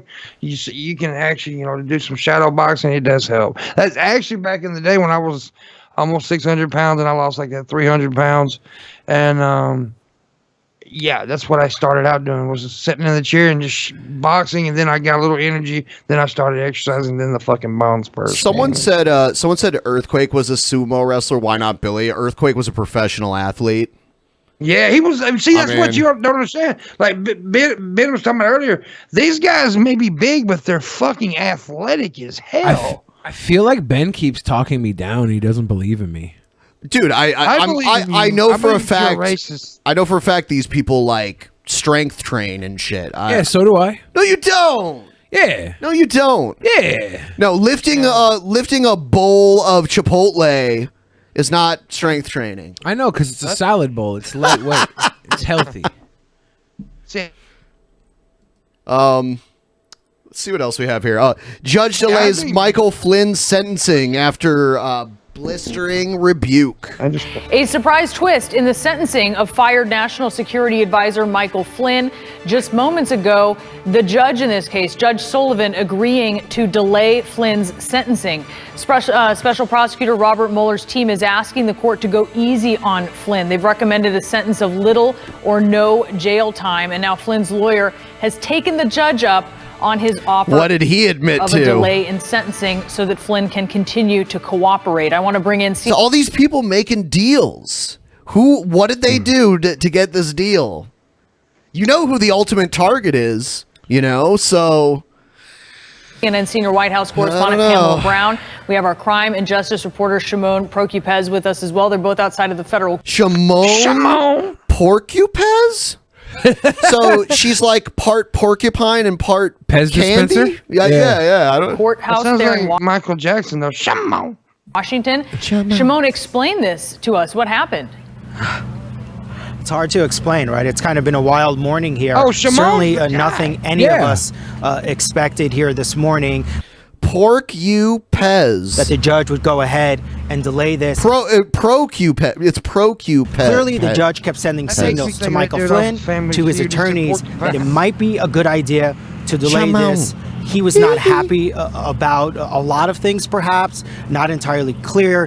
He was using words like treason, and then accusing Michael Flynn of being working as a foreign agent while at the White House. Not true. He had to walk that back. We're hiring the best people. He's a foreign agent. How the fuck are you vetting these people then? Okay, you're the one. These aren't elected positions. These are appointed positions, and you appointed them. So what does that say about your judgment if this is true? The judge, he had to walk back other statements he made. And then in the end, he kept insisting, look, the judge did too, Michael Flynn's attorney, if you think you want to delay this, just let me know. And eventually, that's what happened. One of the things to keep in mind here is because Michael Flynn is still cooperating in a case involving his associates who were just charged yesterday, the judge thought maybe it might be a good idea to wait until that cooperation is over so that his attorneys, so that Michael Flynn's attorneys could come in and explain more about that cooperation, because it could be favorable to Michael Flynn. And it's clear, and it's very clear here, that this was not going the way Michael Flynn expected. And perhaps the judge here said, you know what, let me give you a break, take some more time, because I think what ultimately would have happened is the judge was ready to sentence him to jail. And I think what you saw there was Michael Flynn's lawyers essentially taking the hint, hearing those judges' strong. Okay, so yeah, Michael Flynn in trouble, made a deal, might not go to jail at all, which is actually a pretty good deal. So, fuck. Well, I wonder what he had to turn in for that deal. That's what I was asking earlier. I'm like, what the fuck? Trump is fucked. Here's Trump Foundation agrees to dissolve under court supervision. So the Trump Foundation, Trump's charity, is going to dissolve itself under court supervision. New York Attorney General is now announcing that the Trump Foundation has agreed to dissolve under judicial supervision. But that move, considered a small legal victory for the prosecutors, will not end the state's lawsuit against the embattled charity. CNN's Erica Orden joins us now. This does appear to be a victory nonetheless for the AG's office in New York, Erica. It does. The Trump Foundation had previously said it wanted to dissolve, but this will mean that the charity dissolves in a manner that the AG's office was seeking under judicial supervision, as you mentioned, and with the Attorney General's office able to review the recipients of the charity's assets. It currently has about $1.7 million in assets. The New York Attorney General is seeking millions in restitution and penalties against Trump's foundation. Man, they're just hitting them everywhere. Well, Stormy Daniels had to pay him $300,000, so Trump still got one win in. That's according to Good its job, most Donald. recent tax filing. And what is the significance of this as we look at the big picture here? I mean, it's not that significant. Erica, what exactly does this mean as it pertains to the Russia investigation? Well, it's not clear that it has a direct link to the Russia investigation, but it is. It has nothing to do with Russia unless they find out that, you know, something shady was going on with the foundation that had to do with Russia. If that's where the money was being laundered through the Trump Foundation. Yeah, I mean, maybe, but one of the. If that were the case, we'd be hearing about it. Well, we might be hearing about it. I mean, we might be hearing about anything. We could say it about anything. You might be releasing little droplets to the media to get shit stirred up. Because he knows he's going to have that lawsuit alleges combo 1-2 punch. Among other things, unlawful coordination between the charity and the president's political campaign or presidential campaign. And the lawsuit, as you mentioned, will move forward in court because it also seeks two additional outcomes. One, about $2.8 million in restitution plus penalties, and it also seeks to ban the president and his 3 eldest children from serving on the boards of other New York nonprofits. Okay, Erica Orden, thank you for bringing us the latest there. I want to bring in my colleague, Shimon I remember when Trump was running, he was like, we're raising money for the troops, and he raised all this money, and then there was like no evidence whatsoever that any money was given to the troops, like the military or soldiers or anything like that. So, yeah, it's pretty crazy. Let's pull some other people in here. We'll pull in McHitler and Spirit Flame and of course I mentioned first. I'm the most important. Well, I'll tell you what, I love your snoring. Oh, yeah, I know you do. Those sleep streams, man. That's what gets you views. Just ask Pimpmunk. Dude, that was so funny because like the one night we were streaming, I think it was the episode 500 or something. You were hearing the Discord voice, and we could all hear you just like snoring in the background. It was hilarious. Yeah, I had one too many dabs. I was fucking out of it. I would never fall asleep during a live stream or something like that. Oh, dude, I love that. It was those photos. hilarious. Who's talking in the background? I think Why are you being unprofessional? You got to be a professional here on the Drunken Peasants podcast. All right. God damn Eliminate it. all God damn it, background pal. noise. Do you guys have anything to add about any of the stuff we've just watched? A bullshit foundation by Trump getting dissolved. Probably a good thing. We need more of those dissolved. Sorry, I didn't know add them I onto the had so pile. much background noise. Sorry about that. No, it's okay. Oh, welcome back, person. We thought we were picking on Hello. McHitler, not you. A grill. Had to Yeah. specify. I don't know. Like, no, my dad just walked by my door and he was like talking really loudly to my sister. Yeah, sorry. We have a lot of shit going on right now as far as Trump, and it's like we don't know where it's gonna land. Like, I'm over here speculating that Mueller's got a whole lot he's working with, and these are just little bits and pieces coming out right now in part of the process. But I don't know. Yeah. You know, I think he's fucked. I think Trump is fucked. I really do. I think so too, but I think we'll wait I mean, and see. I don't know. Like, I didn't think there was any way Trump was going to make it in to the White House. I thought for sure Hillary was. Well, gonna yeah, win. that's true. That's true. I mean, he's got a way of doing things. I don't think Trump's in that big of trouble. Even if they start an impeachment hearing and they end up kicking him out of office, Pence is just going to pardon whatever crime they're charging him with, and he'll get to go back to being a famous, rich billionaire and former president. And he'll have I'd that love to see distinction. that precedent set. Either way, he wins. Right. And I he'll think he'd have prefer that route too. He'd prefer to get impeached and not have this responsibility anymore. That's a possibility. And then he'll have that title of president for life. And there's a lot of distinction and perks that come with that, you know? Yeah. He'll also be a one-term president, though. Yeah, That's- but I mean... like that's a badge of security film. and lots of security.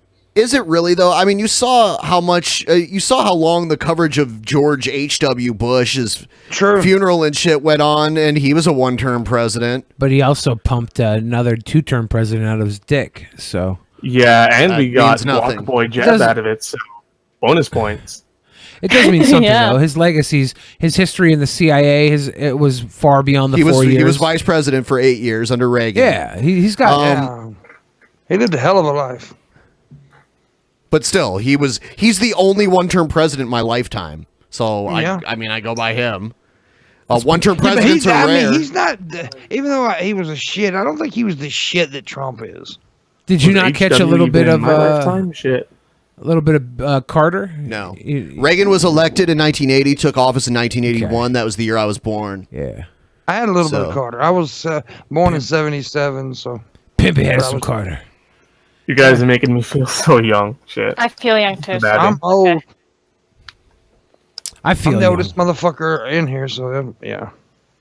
Yeah. Yeah, I feel like a that baby. that Reagan versus Carter election though, that was a brutal ass whooping.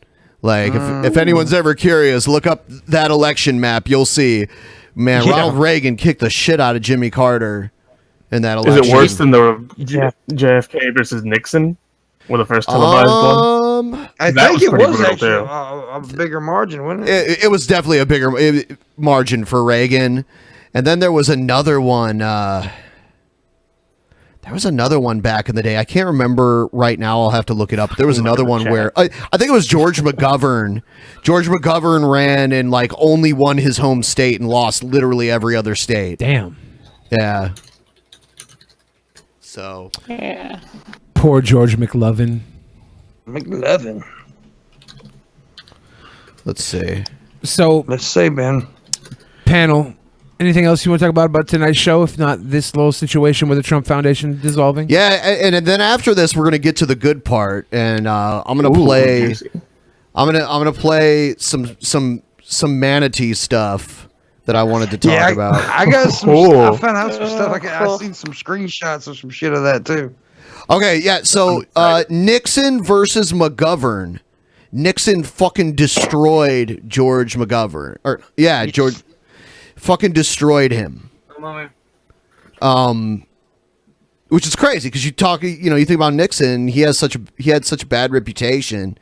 He fucking was good at getting elected. Yeah, here's the election map. Well, there's another though that Nixon was only one time, and when he died, people Now the made colors such are a big mixed up deal in this. about it. The colors in this Oh, map are man. mixed up for some reason. The blue is actually Nixon and the red is McGovern for whatever reason. Yeah, I guess so, but ow. Yeah. What's the yellow? I guess his home state was That's- whatever the red one is up there. Yeah, that's Rhode Island. Maryland. Okay. No, Yellow it is looks Maryland. piss. It's a piss spot. Or hold on, or hold on, is it Massachusetts? Yeah, I think it might be Massachusetts. One of those Because- filthy colonies. Yeah, they're so small.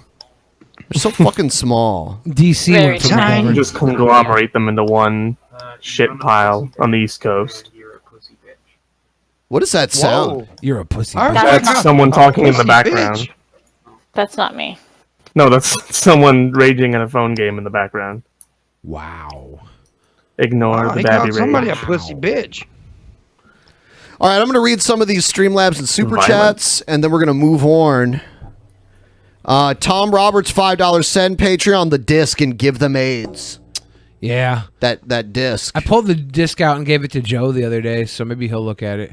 Who it was knows? addressed to him. The mystery will be lost forever. Sorry, guys. Varg Fenrus, I don't know how to say this person's name.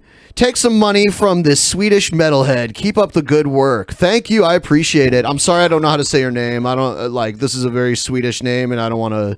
No matter how I try to say it, Would I know you I'm gonna say say he's it a bit wrong. of a Swede boy? Yeah, he's a sweet boy. He's a sweet. He's a boy. Swede boy. All Red sweet Hoodie. boys are sweet boys. Red Hoodie, $10. Hey guys, what program or website do you use to download YouTube videos? I need to download a few clips, and I'd rather not have my computer, rather not give my computer AIDS in the process. Man, there's all these computers getting AIDS. Damn it. Sometimes I use, sometimes there's a plugin that I use through Chrome to download it. I can't remember the name of it right now. And then also, there's a website I use called Y2Mate. And that's and you can and so you can download some of them straight from the site too if they allow it. Let's see. Dragon of the West, $1. I believe that there was a Kyle Kalinske video where he pointed out that it would save $5 trillion and medical care if Medicare for all passed. Yeah. Yeah, I really do believe that there's a capitalist answer to a lot of these problems that people say socialism will cure. I really feel like there's a capitalist answer where if you I don't think do the Medicare math- for all is capitalist though. But if it's going to save, if it's going to save money, and still offer people to make money in the industry, if they maybe it fucks up insurance a little bit. I think But it's crazy that they don't. You guys don't have full. She medical has coverage she over has there. full medical It is. coverage. It's disgusting, actually. Because I do. So, Most people in first world countries do. We here in America get to just steep ourselves in the filth of private insurance. It's delicious. because they know we have premiums. both here in Canada. Like Yeah. we actually still have Okay. private insurance companies and stuff like that, but it's just like for dental because we don't have like proper dental Okay, coverage. and Dental you know what? should be I want to point included. something I out feel about like that too. I want to point out something I about feel like that too. dental should be included. About dental care in general, or Yes. After Dental like studying care- dental, it affects your like entire health. If you have like an Yes. infection, it's going to infect your bloodstream. It's going to infect like your organs. It's in and- your and head. you're going to have In your head. Yeah, yeah. I know. After They like, kill you. 'cause I studied dental assisting, and after doing Which that, president I was like, that died because of the toothache? I don't know. Fuck, This fucked up giant, teeth? this giant fucking cavity in your face should not have different health care coverage than the rest of your body. Like, oh if yeah, you're we still have to pay like $2,000 for like a root canal here in if you Canada. have if you have a problem with your ass, there's not like a. I mean, there's a specialist that just specializes in asses, but your insurance normal specialization for your ass. your normal doctor isn't going to be like, sorry, you don't have ass insurance. I can't see you today. You know, You don't have the proper ass coverage, sir. Yeah. No, as in you're not wearing pants. Get out of here. Yeah, it's crazy. I'm gonna go ahead and check in with you guys later. We're gonna go ahead and move on. Okay. Yep, I'll bring you guys returned back to in. the Filth stream. Oh shit! Wait, why'd you come in? That was my bad. Oops. All right, I accidentally hit the wrong thing while I was moving them. I think the president that Pimpmunk was talking about having died from a dental problem was Abraham Lincoln. No, Abraham Lincoln died from a fucking shot to the back of his head. thought- Anyway, I He need to lost read a these few teeth. fucking. Stop trying to make jokes that just absolutely bomb, Billy. Oh wow, because I didn't think he bombed, but I thought it was a very hilarious fucking joke. But He had a- Ben's just a hater. He's just a hater, Billy. He had a Man, cavity. Pimpmunk, you talk pretty well for having a dick in your mouth. Whoa. Whoa. Whoa. Whoa. That's because my dick is Rosetta Stone hard. That's because it's very tiny. Okay. Thank you. Okay, yeah. It's a morsel. Yeah, Pimpmunk just thought he accidentally left dental floss in between his teeth. Feels Yeah. good, man. Nice, minty fresh. It's like a damn half-eaten jelly bean. Whoa! Whoa! You Yeah, know- what was that racist stuff Billy just said? There was nothing racist said at all. It was very racist. Sophie Lilith donated £5. I had a dream that me and Billy were at school together, and we were doing a study on these giant prawns who wrestled in the mud as a mating ritual. So giant shrimp. Yeah, no, the wrestling shrimp of Madagascar. Huh. Big fan. Interesting. Yeah, they're the tag team champions down there I learned something. for mud wrestling. Mood wrestling. Lewd mood wrestling. Lewd mood. Hey. Yeah, Billy's never joke laugh didn't like that bomb. again, ever. I Jokes apologize about for Bush laughing like bomb, that. not Lincoln. I will never laugh like that. That was a horrible fucking thing I just did. You're terrible. You're evil. I'm a horrible person. I want to die. Jess B, $5. Saw episode 328 earlier. You guys were super harsh to Paul. I don't know. I don't even know what episode. That was the one I was on. It was kayfabe. Oh yeah. Oh my god. Oh good lord. It was all a fucking show, guys. It said toxic masculinity. Love you guys though. Happy for another episode with Pimpmunk.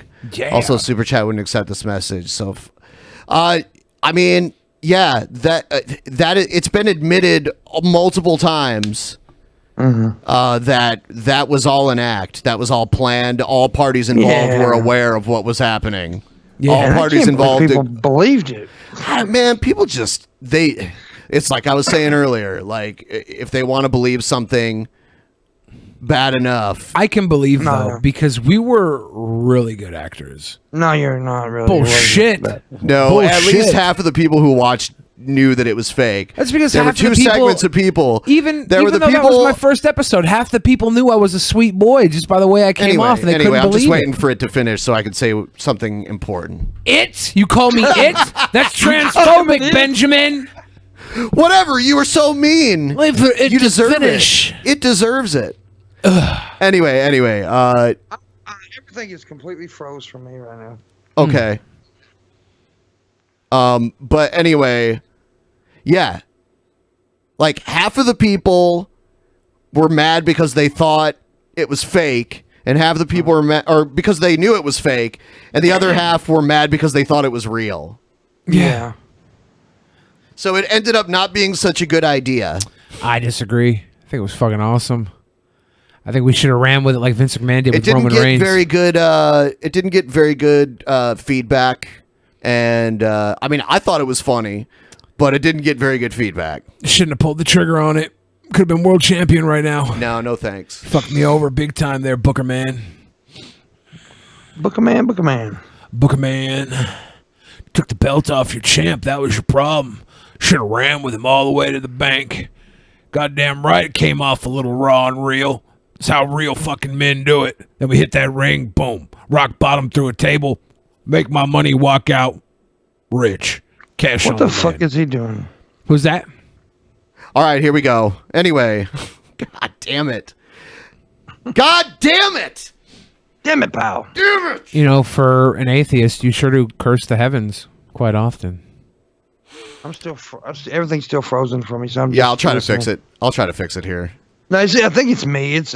I don't know. Stop sharing. Share screen. And there we go. Share screen.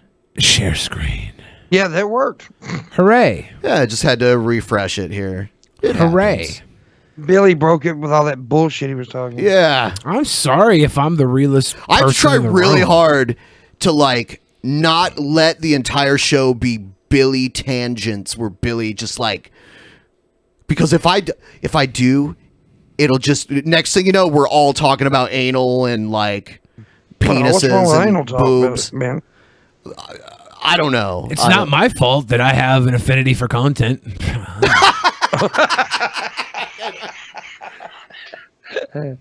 I like that. That was good. I like that one too. Yeah. He's Ben's like, I try really hard not to let Billy be entertaining all the time. Yeah, I do. I know You're you right. I do. Yeah, every time Billy goes on a tangent and starts talking about funny stuff for like minutes and minutes on I end, hate when that I cut it off happens. and I throw a dog collar on him. I do. And I shock the shit out of him because we don't need intelligent conversation here. We don't. intelligent. Yeah. Entertaining maybe, but never. I use words like cloaca. Cloaca. It means duck. It means duck vagina, dude. I'm intelligent. Cloaca. It was funny. Yeah, Bruce, it was. Yes. Yeah. You know, some people thought it was funny. Most people didn't. Most people spurged out and complained about it. No. Not most people spurged out. The spurgers were the loudest because they spurged. Yeah. Most people were just like, "Oh, well, that was fucking weird." Oh, well, I hope nobody got beat up. I hope Billy didn't really drink that entire glass of piss. Wait, that's not what happened. I think the loudest bitches was the ones who believed it for a second, then found out it was fake, and they got duped and they got mad. I was just surprised how many people wanted to fight me afterwards. Like, Was it more than was it more than people who wanted to fight you when you came out as a racist with Ice Poseidon? Yeah. I wasn't a racist. Man, you just admitted to it. No, but there were more people that wanted to fight me then. Like, because when I went after Leafy is Here, a bunch of like little kids wanted to fight me, but like the DP fan base was like more adult, and now a bunch of adults wanted to fight me. How Well, they're many legally T's adults. would Booker T book if Booker T could book T's? It's a good question, Death Wish Cassidy. I'm going to say 72 T's, one for every virgin that a terrorist gets. All right, here we Because go. the T in Booker T stands for terrorist. Check out that beautiful asshole. The individual Brett Keane segment situation. Yeah, you know what? And I'll tell you what, I don't have a fucking choice, because if I just let it go and let everyone just do what they want, then people are like, Ben, need to control the show more and keep it segmented and do it right and keep it structured. But then if I do that, then people are like, Ben just interrupts everybody all the time. You can't please everyone, so yeah. I get gotta irritated please when Ben yourself. interrupts me, but you know. Shut up! Oh, damn it, I tried so hard. All right. I mean, it's irritating to get interrupted. So, It is. Yeah. Here we go. Non-sequitur. I just want to play this ending here. And by the way, guys, so this happened last night on the Non-Sequitur show. All the guys on the screen right now have been on DP recently. Yeah. So I find it strange that all of a sudden Brett Keane's talking to them. Wow. And Steve's a very good friend of mine. And kissing their Steve's asses. awesome. Kissing their asses, too. He's doing the buddy-buddy thing where he's like, hey, I just want to have one intellectual conversation situation. And then he has these fucking questions that he's been asking people for 10 years. They're all leading questions so that later on he can fucking use a sound clip of you saying you wouldn't save a pregnant woman in a fire or whatever. Yep. Against you. No, I didn't know. And he acts like he wants to interview you, but he asks the question, he gets your answer, and then he moves on to the next question. There's nothing more than that. Interview me. He's been coming to my chat room every day saying, "Pimp, let me interview you." I'm like, nah. Here's my first question. So if Dawn brings you mac and or chili with no cheese, which eye do you punch her in? The left or the right eye? It's always the left eye. This is the link is down below if you guys want to see the whole thing. I just wanted to play my favorite part, which is when Kyle basically reveals that he had ulterior motives having Brett on the show. And it's so great. I think it's at the 30 hour and 34 minute. Gay people in the... Oh, hold on. Yeah, he's getting into it there. Let's see. Okay. The only one that I've seen is the one where you announced that this... right now, Brett's taking a dump. Yesterday or something like that. But he always does this where, like, when you have him on a show and he's getting destroyed, he, like, is like, I gotta go to the bathroom. I'll be right back. Oh, I gotta pump a grumpy. Yeah, yesterday. Well, I mean, I was just going to say that, like, I normally on this particular channel when we all of his questions are like hypotheticals, like, what would you do in this situation? have these kind of discussions, it's not just Like, it's not just a sit down and you ask like one question right after another and you don't challenge the person on it. And by the way, I really like their animated overlay. That's something I want. Like, normally cool. you ask a question and then like that's kind of a topic you talk about for a little bit, and it's fine to bring up other questions, but I guess I was just expecting more of a conversation. Come on, rather Brett, than, come back. Like an interrogation. Oh, I apologize if you perceived it as such. Go ahead. Oh, here he is. Okay, I guess he's already back. They were just being like, your questions are dumb. Brett, I think the pink elephant with the big dick in the room is more of along the lines of how much of a takeaway do you get from any of these answers? These are not the first time you ever asked these questions. These questions you've asked for a very long time. Yep. You've gotten very similar answers, and in some cases very technical answers from people that are very astute, that are experts in these particular fields. When you ask the same questions in a way that it seems to be a little honestly disingenuous, when the answers have already been given to you, what are you trying to learn? If people have already explained it to you and explain in a way that you're going to hopefully understand, you're not at that point really learning anything, are you? Because you've already had the answers given to you. Well, I'm always learning, because if you see some of my live hangouts and all that, I've had atheists answer in all kinds of different ways, like especially with the would you pray for a dying person. I talked to a guy called Will Kincaid, who's a friend of TJ. He came in and he said that he would totally do it because he believes that he brings comfort to somebody in their last moments. But then Godless Engineer over here, he said that he felt like Your godless engineer wouldn't help anybody. he feels like it would be an empty gesture. See, that's two different answers there. I've learned a view from each person. All right, so I think Kyle's about to do his thing. This is great. I grant, but those are not the scientific ones that you have gotten answers to. Here we go. I ultimately wanted to say that we, about probably 11 months ago, you and I actually did an interview together, and after that interview was over, I got a long text message from you the next day. A bunch of stuff about gay people, and then you put an article on your website about how gay people were akin to bestiality and just very disparaging things. And I remember sending you a message that day. You probably don't remember, because I think if you remember, you wouldn't have come on here. But I told you a year ago that there would come a day where I would be in the same hangout with you, and I would be able to tell you to fuck off and remind you what a piece of shit you are. So now it's going somewhere, and this is great. Brett stabbed so many people in the back that he forgets who he stabbed in the back. This is Kyle's. My name is Inigo Montoya. Yeah, it is. You killed my father. You killed my boner. Prepare to die. And so today is that day. I haven't forgotten a year ago when you said all those disparaging things. I'm not going to forget. And it was a pleasure for me to sit through your bullshit to be able to tell you to fuck off, Brett Keane. All right. Well, see you. Ha! And then he kicks him. Okay. So that was just I needed to do that. Steve and I have Steve, how long have I told you that I would be waiting for this day? Almost a year. Yeah, so they were waiting. He waited a year. It didn't mention it. Yeah. And by the way, my buddy Red Eye sent me some screenshots that Brett was messaging, tweeting or whatever, Steve here and threatening to falsely flag him and all that shit. Oh my God.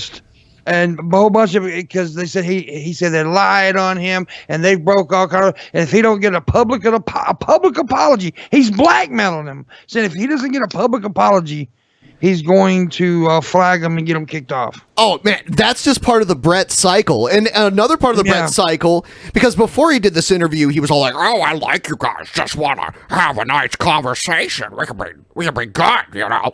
But now he's making a video, an attack video. Oh, and surprise, surprise, he was recording them the entire time, even before they went on the air. Well, they already knew that, though. He does that. But here's the thing. personally have issues with Brett, but that blackmailing somebody, you know, tell them to apologize to me or else, that's some bullshit right there. Oh, well, listen. Hello, everyone. My name is Brett Keane. I like how he always says, my name is Brett Keane. Yeah, it fucking says it.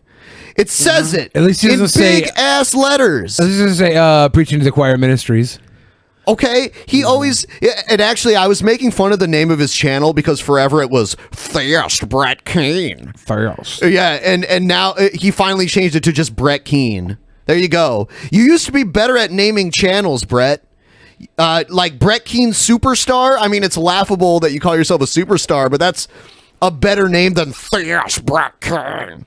I'm a theist named Brett Keane. Hope you're all having a wonderful day. I am. My wife just bought some tacos. Who cares? From Taco Bell and okay, yeah. You okay? Eat your fucking tacos before you film a video. Also got me a.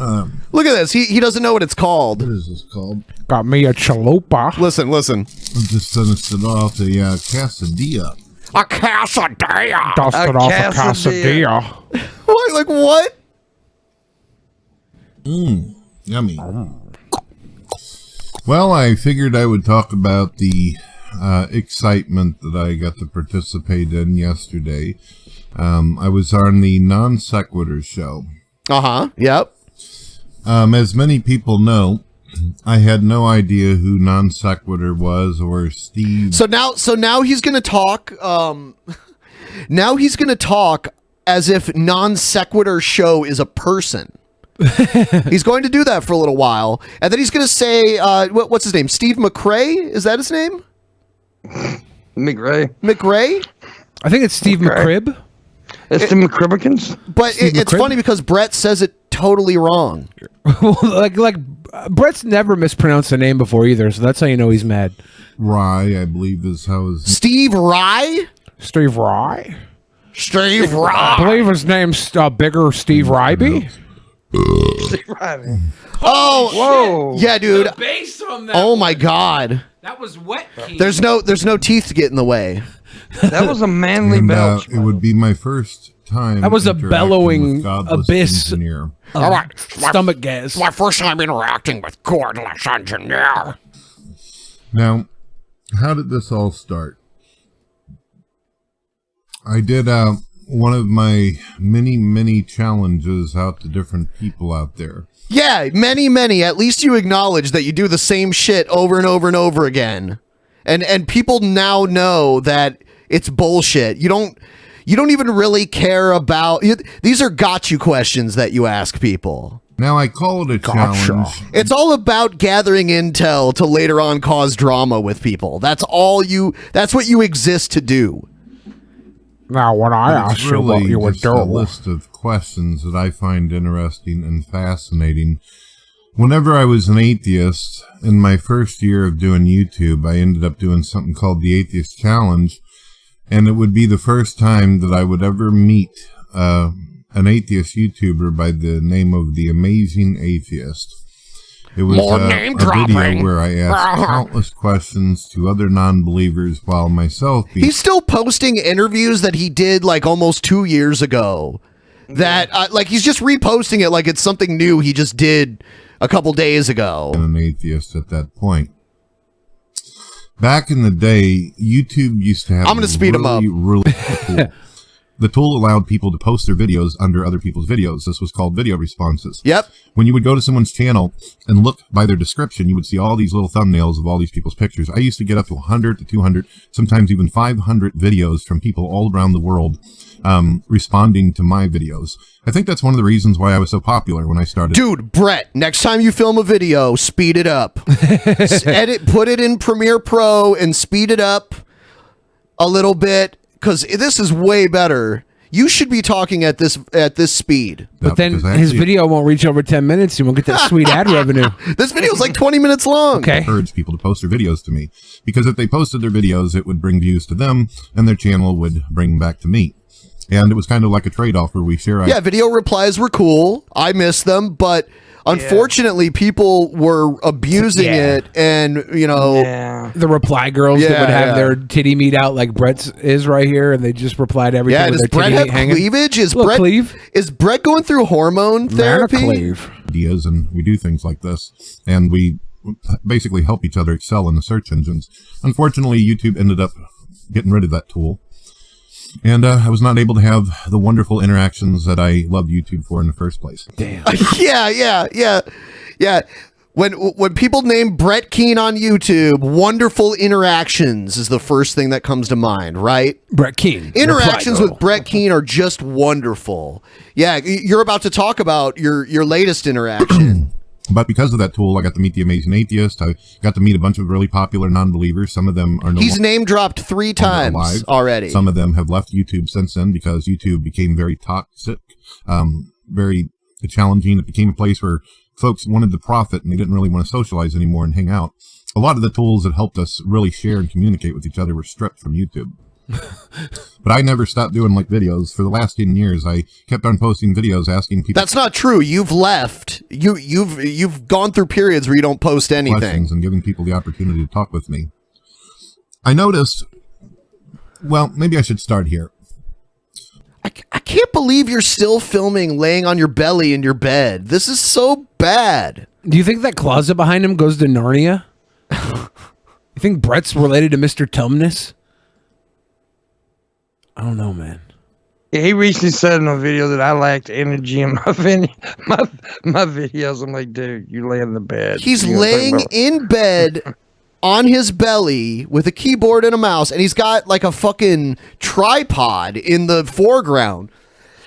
He's not using that camera, or is it the microphone? What is that? No, he's got one of those old school Yeti mics that are like a ball. He's got one of those, Snowball. and then for whatever reason he's got a tripod in the shot.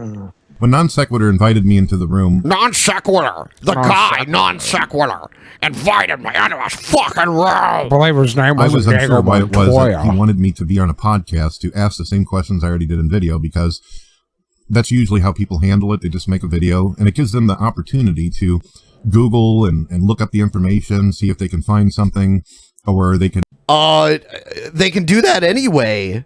During a live stream, you can Google shit. It's on the internet. You're sitting in front of a computer. You don't basically have more time. They're not rushed. It's not a debate, so you have the ability to really take your time with it, answering any of my questions, which is what I appreciate.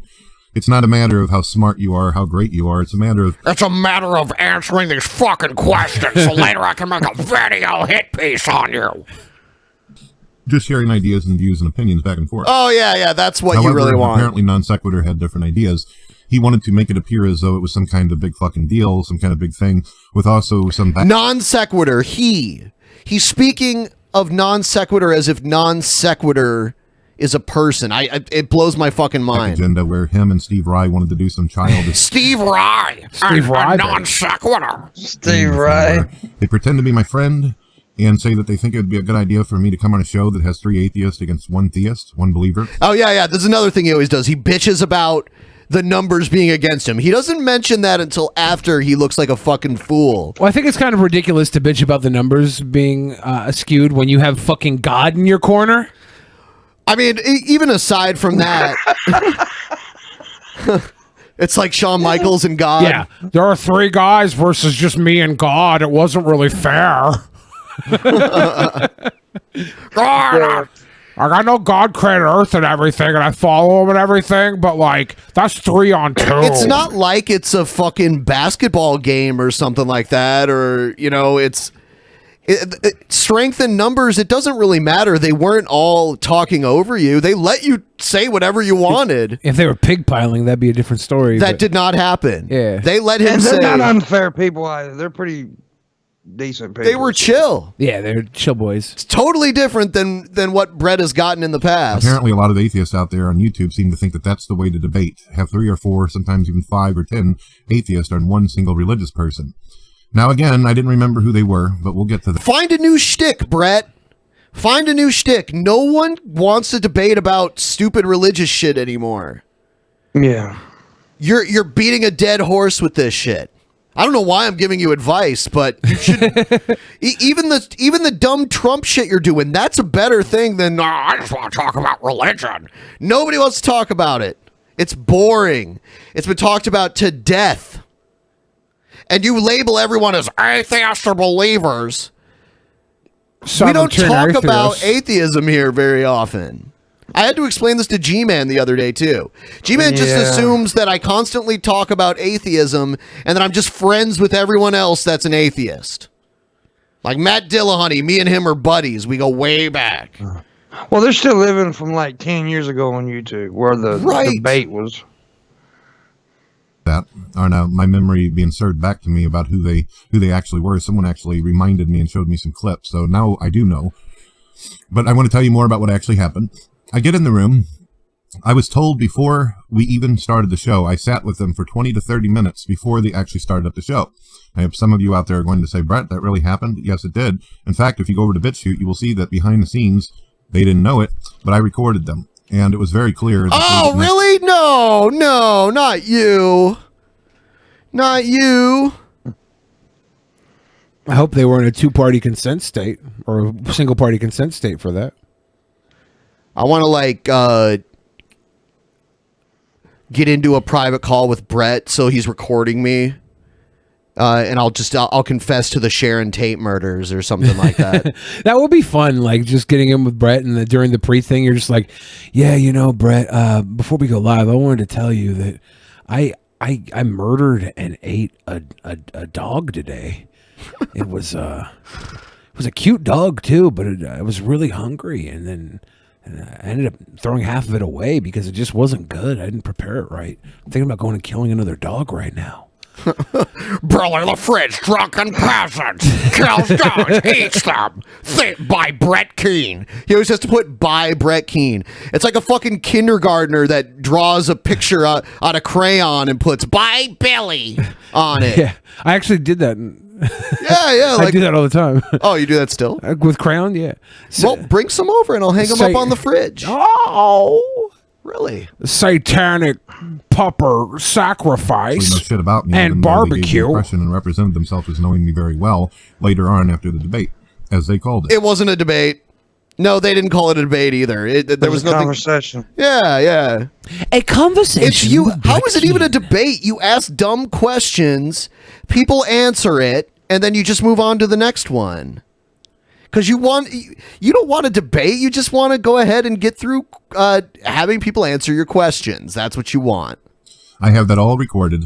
Every atheist who's ever talked to me and knows me, had they asked the Drunken Peasants or the Amazing Atheist or Paul's Ego, DJ would have been the first to tell them that if you talk to Brett Keane, he does not trust atheists. He will more than likely record any conversation he's ever had with you. And yes, NonSequitur, I recorded every conversation, and I also recorded before it, because I've had atheists pull very nasty bullshit on me in the past, trying to frame me, try to lie about me, try to ruin my reputation on the internet, as though I really give a shit about that in the first place. And it's because of things. So what he does is he groups everyone who's an atheist into one group and then creates false events that transpired to bash the entire group as a whole. It sounds like theism, right? Creating false events. Yeah.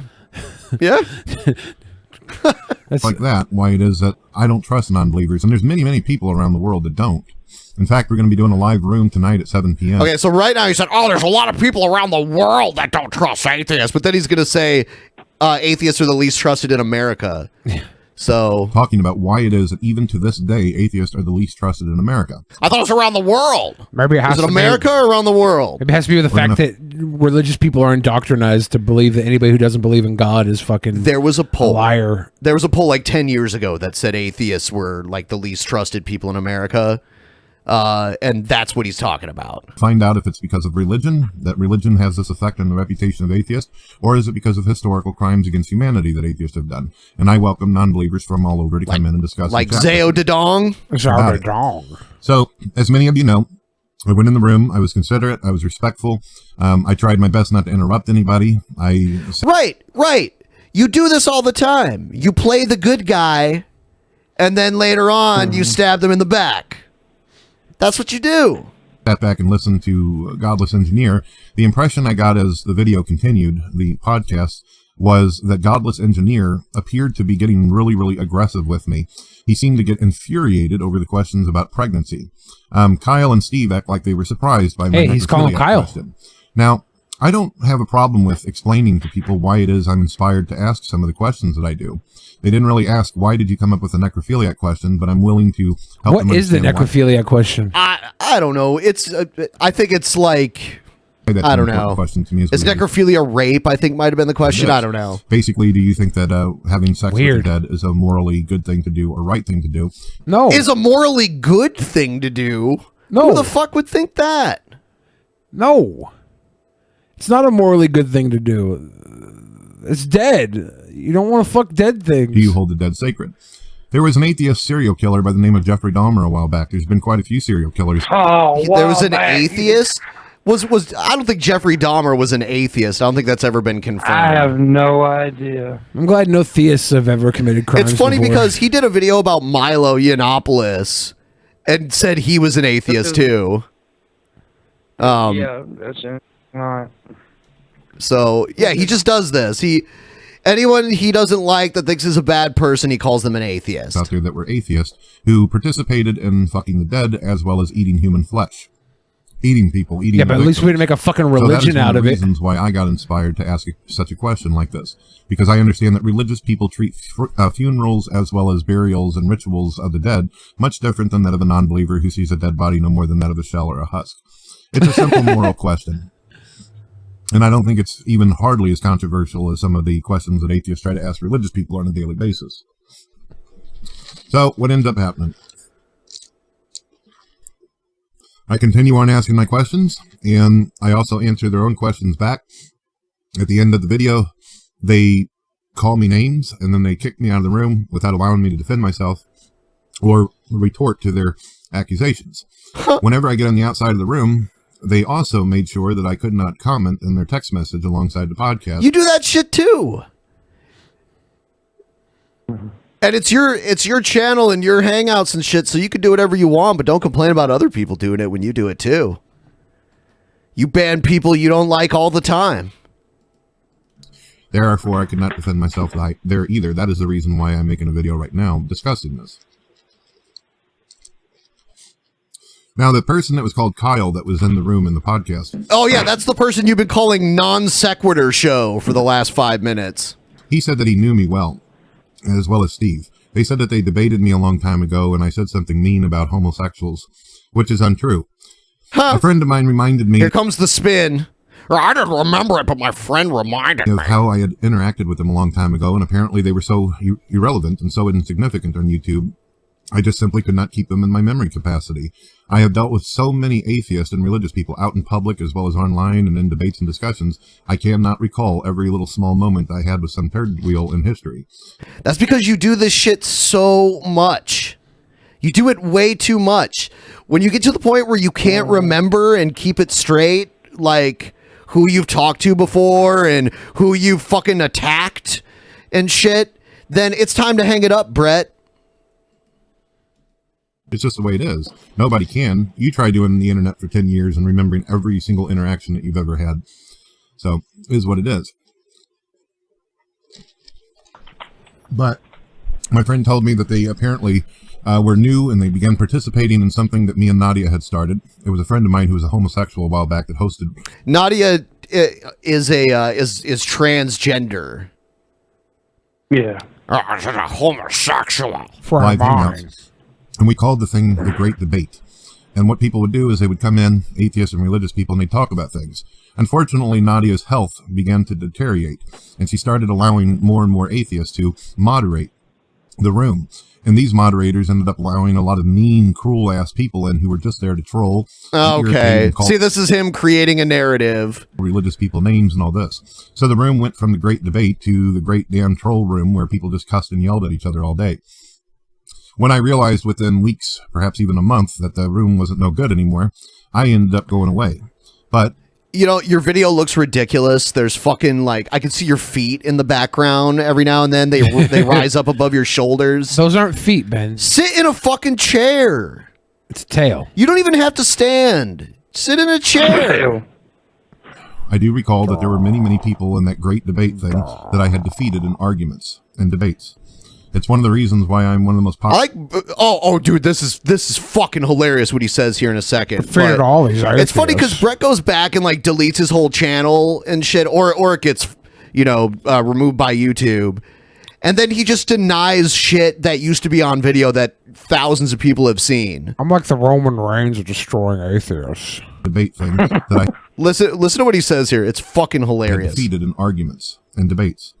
It's one of the reasons why I'm one of the most popular, well-known people on the internet because of my reputation for destroying so many of these clowns. In Fact. He's a what? He's a head buster. He goes around knocking heads, crushing skulls, busting domes. Anybody who speaks out against the truth of religion. Any non-theist. He kicks names and takes ass. They catch He's one of the most popular people on the internet. That's why I'm one of the most popular people on the internet. Move over, PewDiePie. You ever see me try to walk around Festus? Who? Yeah. Brett Keane. That's right. I take a walk down the streets of Festus. I get mobbed by horny mothers trying to get my autograph. As long as I got something to grab onto. Yeah. I was reminded The best of us is in Festivus. I didn't tell you, man. I was asked a question, and this is what Kyle was babbling about. I was asked by... Yeah, people are saying, like, it seems like we're having a connection problem or something, Pimp, because you seem like really choppy video and low resolution right now. Oh, well, let me see what the problem is. I'll call you back. I'm gonna call you right back. We'll see what's up with... okay. All right, let's see here. It's not Pimpmunk's fault. He's shooting from a Pringles can. I used to make weed pipes out of Pringle cans. Hello, who is this? Hello, Pimpmunk. Who this? We're We don't sell mac and cheese. We do not sell mac and cheese. We do not sell mac and cheese. That was the one buffet in Festus. I feel like they should have had a mac and cheese. Is your cam on? Because we can't see it. It is on. I don't know what's going on here. I don't know. Yeah, we can't see it. You know, one day we did the math of how much money Pimpmunk would save if he didn't smoke 4 packs of cigarettes a day. I think it was something like $8,000 a month. Yeah, it was something crazy like that. Well, Pimpmunk would actually be a millionaire. I don't care. He'd be a millionaire if he didn't smoke. I don't know what the problem is with my camera. Damn. I think you're getting DDoSed. Yeah, maybe. Maybe I'm getting Haagen-Dazs. Do you ever think about that? Nadia herself, the host of the room, she said, Brett, do you believe that bestiality and homosexuality, and she named off a whole bunch of different things like in the book of Leviticus, she said, do you believe that adultery and homosexuality should be in comparison next to bestiality because the passages were so close to each other? And my response was, and not intentionally to irritate or upset homosexuals, is that according to Christianity, all sins are equal. I want to talk to Kyle about this and see because he's bringing up something he was talking to Nadia Chambers about. He's not even bringing up the shit that he said to Kyle. He was in a call with Kyle, right? Kyle said he contacted him directly because they did an interview where Brett played the good friendly guy like he normally does. And then the next day he got attacked by Brett. Me and Pimpmunk are matching. Damn, Pimpmunk's shit is fucked. Like, he's gone. Pimp it, come back! I just heard the... Pimp it, come back? God. Yeah, I feel like Brett obviously isn't referring to the actual clip that pissed off Kyle, because Kyle's not a fucking... Kyle's a chill dude. If he held onto this for a year, it must have been some serious vitriolic hatred. It had to have been. I can't get Pimp back in. I don't know. I think his internet took a dump or something. Damn it. I don't think that Kyle would hold on to something that was just like, well, according to the Bible, all sin is sin. Whether you pack fudge or rape kids or eat fish or eat beef on a Friday, it's all the same. I didn't write it. That's why you gotta get a fillet of fish on Friday. That's apparently Catholic that shit. upset Kyle so long that he ended up holding this grudge of me for like a year. Better not wear polyester cotton blends. I don't know what I did wrong. Or however long. And he decided that he was going to basically stealth. Be sneaky and everything, and try to pull me into his room so he could, I guess he thought that it was really clever or intelligent of him as an atheist to pull a person in. Smelth is when you're completely undetectable by every sense but the fucking smelling olfactory sense, because you stink. I'm going full Smelth mode. Nobody can see me, hear me, touch me. They could smell me, but... Pretend to have an intellectual debate, just so at the end of it, he can kick you out and then call you a bunch of names where you can't defend yourself. Now, I know that there's a lot of really mean atheists out there, and you think it's funny and you think it's cute to do whatever kind of harm or annoyance that you want to do to other people. I get it. I know what's up but I with think that Pimpmunk. there's a lot of atheists out there who do consider themselves morally good people or morally straight people. And you probably watched that show and thought to yourself, wow, Brett Keane was nice to these guys. He was respectful. He took the time out to actually have a discussion with them and be a part of their podcast to help them get views. Okay, well, I'm sorry. If you were not respectful to them in the past, it doesn't necessarily matter if you're being respectful now, especially if you haven't apologized or anything. So, and just at the end of it all, as they call this him is stupid Brett and Keane's telling him he playing the doesn't know good what guy he's talking about throughout the whole phase. damn thing. And he still continues to show him respect and consideration. What does he get out of it? He gets at the end kicked out.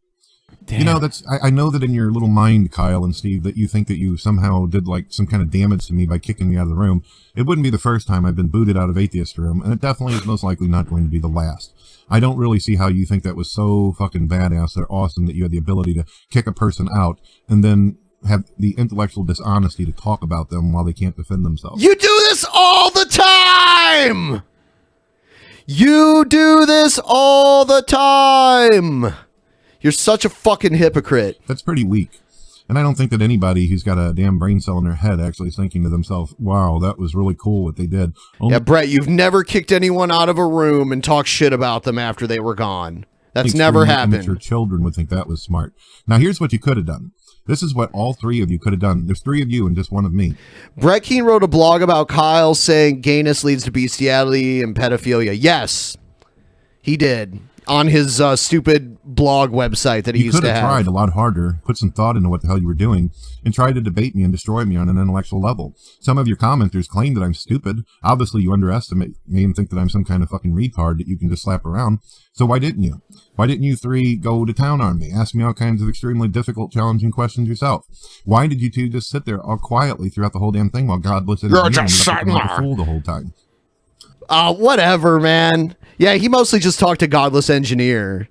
Making a fool. They were just kind of hosting it, and it was the conversation between those two. I wasn't trying to make him look like a fool. You did not make him look like a fool. But he kept on being aggressive. He kept on getting irritated, and I think it's probably You're irritating. Too much alcohol.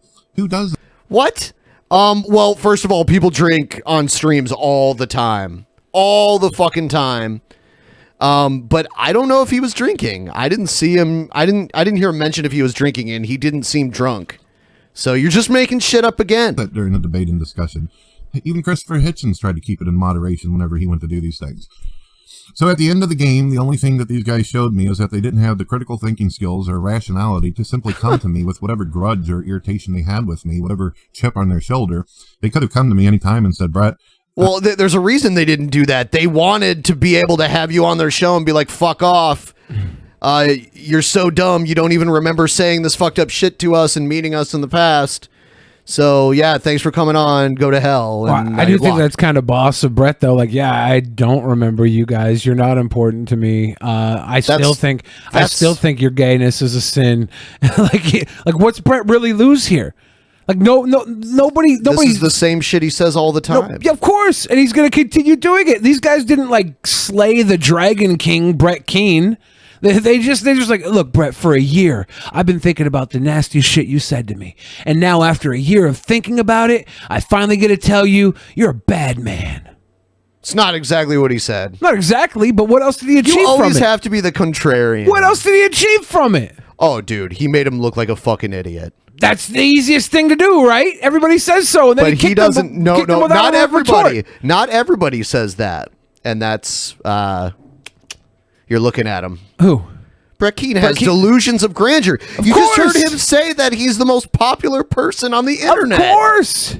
That's, every YouTuber has a little bit of an ego. Brett's just happens to be double wide in Festus, Missouri. A long time ago, you may have said something that bothered me, and I'd appreciate it if you would apologize for it, or we could talk things out and find a level where we can identify and relate with each other. That could have been what happened, and hell, we might have even become buddies or something, or did more podcasts together. No. Might have even been gay together. You could have turned me. I don't know. Maybe I like sucking dick and Dawn never had one. I'm not sure what to do.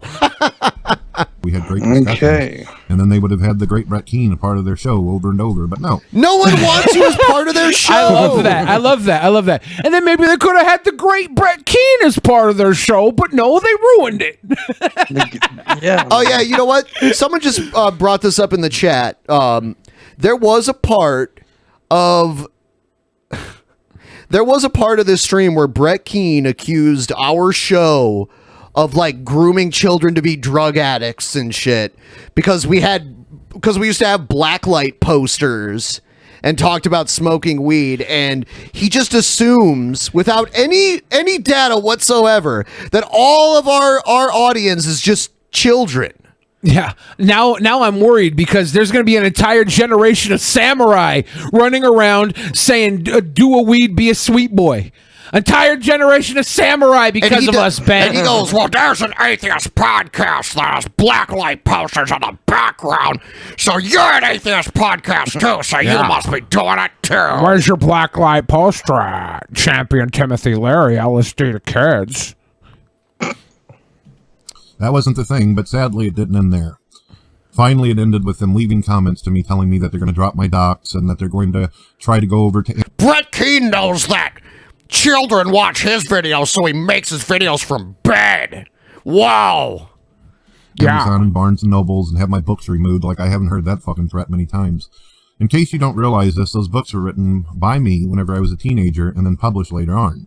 I make nothing off of my books. On my Patreon, I have 2 Patreons, and each one of them pay $1, which equals out to $2 a fucking month. Some of you accused me of theft. You say that I only do this for money. I only make $2 a month off of YouTube. Any thing that I have, any equipment that you see around me, anything that I do, it's all my own money. G-Man nicely recently sent a donation, and I appreciate that. Very cool of you, G-Man. Very cool, G-Man. You have fucking thrown G-Man under the bus so many times. Yes, he has. And G-Man's so goddamn pathetic. Okay, here's what I think we should do. We should start talking shit directly to Brett Keane, and then immediately afterwards, send him money and see if we can get him to go back and forth on us. I'm not sending him any money. Like $7. You could send him money if I'm you gonna send him $1,000 then. You're crazy. Besides that, it's $2 a fucking month. Stealing what? I can't even buy a pack of cigarettes with fucking $2. You're barely able to afford a candy bar at that point. Damn. So yeah. That's that. Not a king size. Now, ladies and gentlemen, in the future, if you decide that you want to have debates with me, you're going to have to do it on my live hangouts on my turf. And number 2, if I do come to your rooms, atheists from now on are going to have to pay me. I'm not going to come into your room thinking that you're going to be my friend or a sweetheart to me and respect me or be Dude, you were begging me to let you on my stream the other day. Begging me. Yeah. And I said no. I have to figure out how much I have to pay him to get him on my stream because this is... I just need to rebut this entire thing. I feel like he needs to be taught to be friends and be an atheist like me. I want to turn Brett Keane into an atheist like me. This is the dream. Yes, out here a lot of Dude, do not feed his delusions. You are literally feeding his delusions. I'm a feeder. He's going to take that seriously. Angry atheists who have daddy issues, who just want to tear religious people apart emotionally because they themselves are manipulative and hateful. We can't do that anymore. So because of the non-sequitur, they have considered the last straw on the camel's back. If any of you atheists want me on your popular shows, you're going to have to pay me now. As I said before, I would have done it free over and over and over, and I did. But this is it. This is the final countdown. No one cares. If you're trying to, like, make other people upset that non-sequitur is the straw that broke the camel's back, I don't care. No one's going to pay you. All right, so I'm going to be doing a live chat tonight. All atheists and religious folks are invited. We're going to talk about why atheism is the least trusted in the world. God bless. Brett, I want to have you on the Drunken Peasants, but the only thing I can do to pay you is pay you with kisses. Geez, babe. God damn. Maybe if you have Dawn put a little cheese on those kisses. Okay, Brett, let's talk about God. Little cheddar kiss, baby. Oh, Brett, your mouth tastes like chicken tendies. Chicken tendies? I ate those tendies just for you, Benjamin, to freshen my breath. Here's another thing I want to bring up about that, too. A couple years ago, Brett Keane made a video saying he was allergic to chicken. And then, a week ago, he made a video where he's eating chicken, and someone was like, someone in the comments was like, didn't you say you're allergic to chicken? He's like, yeah, I take medication. It helps with that. It's like, whatever. You fucking idiot. You're not allergic to chicken. What? You just forgot. You forgot that you fucking lied about it. What? Maybe he's allergic to chicken but got cured for it. Maybe the dipping sauce is the cure, Ben. What? I like toys. See Brother Fred, you're a really good rapper and entertainer. I really like you. Yeah, Brett, thank you for telling me all the sweet stuff to me. You're a sweet boy, Brett. All right, so we got a bunch of people in here now. Get my chicken so nuggets in. what do you guys think about what we just witnessed? Like, Brett Keane is a fucking tragedy. That's what I. Yeah, we established he's a dumpster fire. Brett Keane is just screwed.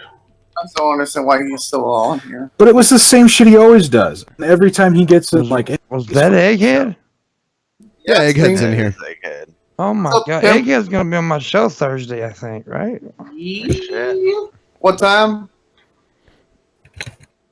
It's 11 a.m. Eastern. We're not talking about that here. Right. We're Oh, well, I mean, we're talking about Brett, the video we just watched. So, why are we paying Brett Keane as atheist to go on his podcast? I'm not paying him anything. Nobody's paying. He didn't get paid for this one. He got some screen time on somebody who was a lot more popular than him. That's what he got paid. We were discussing how he's still laying on his stomach and how much that's unhealthy for someone his size. Yeah, like nice cleavage, bro. Yeah, what the fuck? No, he seriously rockets some. And how old is this man? I like He's 40. He's 41. He's It's about like to Monk's turn age. 43 in like a few days, I think. It's like the crying game. How he has tits now. Things are not worth dying for. Oh, and Pimp. The crying. I have a question for you. Have you sent my hat yet? Yeah, no. Yeah, no. Dude, it's just a fucking dumpster fire on that situation. I'm sorry. Damn. Shut the. That situation's a dumpster fire. Pam, you like pickles? You want some pickles for Christmas? I got a pickle right here. It's a yodeling pickle. See that? A real one. Because I made some for Ben and Billy, but I got more. I got way more to anybody. This is, Free. yeah. You Okay. like peddling those pickles. You're a pickle peddler. Pickle peddler? What? Are they good or not? That's all I gotta know. Are they good, Ben? I haven't eaten them, so I don't know. I like pickles, though. I do like pickles. I'm just bringing everyone in here short for a short time before we move on. Yay. Upgrade. Look at everybody. God damn it! Except for Animancer. Did you miss me again? I miss you. I like Spirit Fire. She's awesome. It's Spirit Flame. Spirit Flame. Spirit Fire. Wow. I know it. So rude. It's okay. We got It's okay. We got scrambled It's okay, head. Pimpy. Pimp is good too.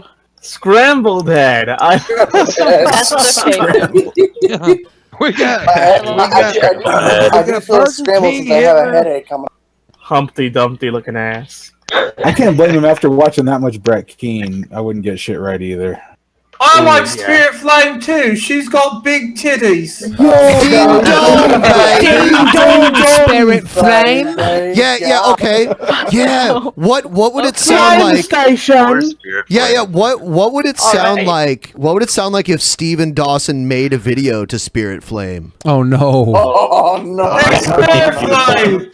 I saw you on the Discord, and I was wondering if you would come and be my girlfriend. It was amazing. I couldn't believe what I was seeing. I love think to get him in there to talk to I this think guy. I can see your picture next to your name, but it's really small. But don't worry, my penis is really large, and I can fuck you. Ding dong. Does that guy know that we make fun of him? Yeah, I don't agree with this objectification of a sweet girl. Horrible. This is very weird. Inappropriate. It'll be in her nightmares. Be a sweet tonight. boy, please. Don't worry, Billy. I like you too. You look like a trans girl, so I want to fuck you in your anus. Ding dong. You can expand to 10 centimeters if necessary. Billy does have a very ample bosom, so just saying.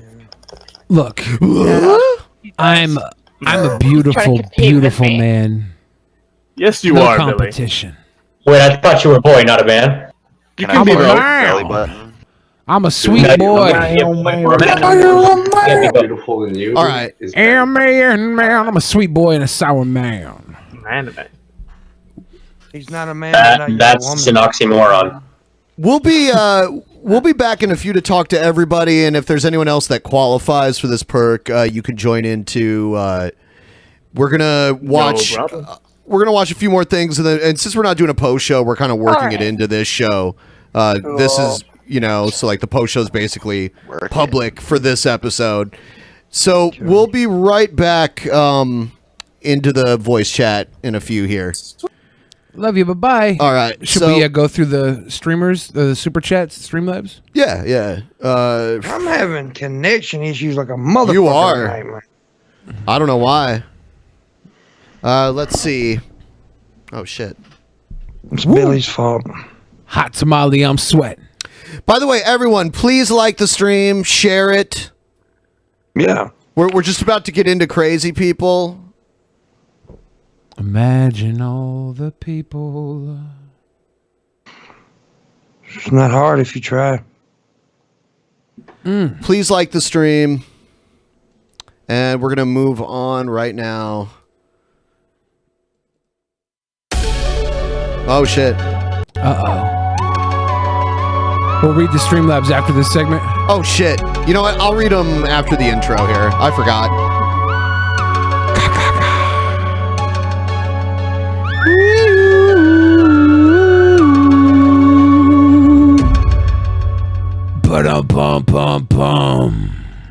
Spirit Flame gave us $6 Canadian. Hey. They're actually pronounced. I think they're pronounced dollars. Dollars.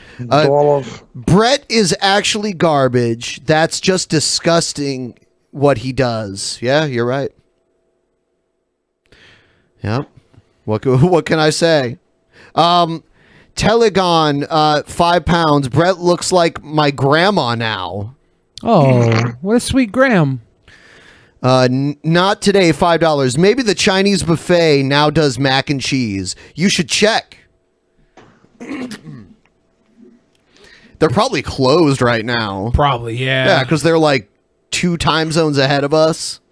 And it's already 8 p.m. here. Yeah, it's almost It says 11. it's closed. Maybe somebody's... Well, no, they're on the same time. I wouldn't. Yeah, whatever. I wouldn't mess with them.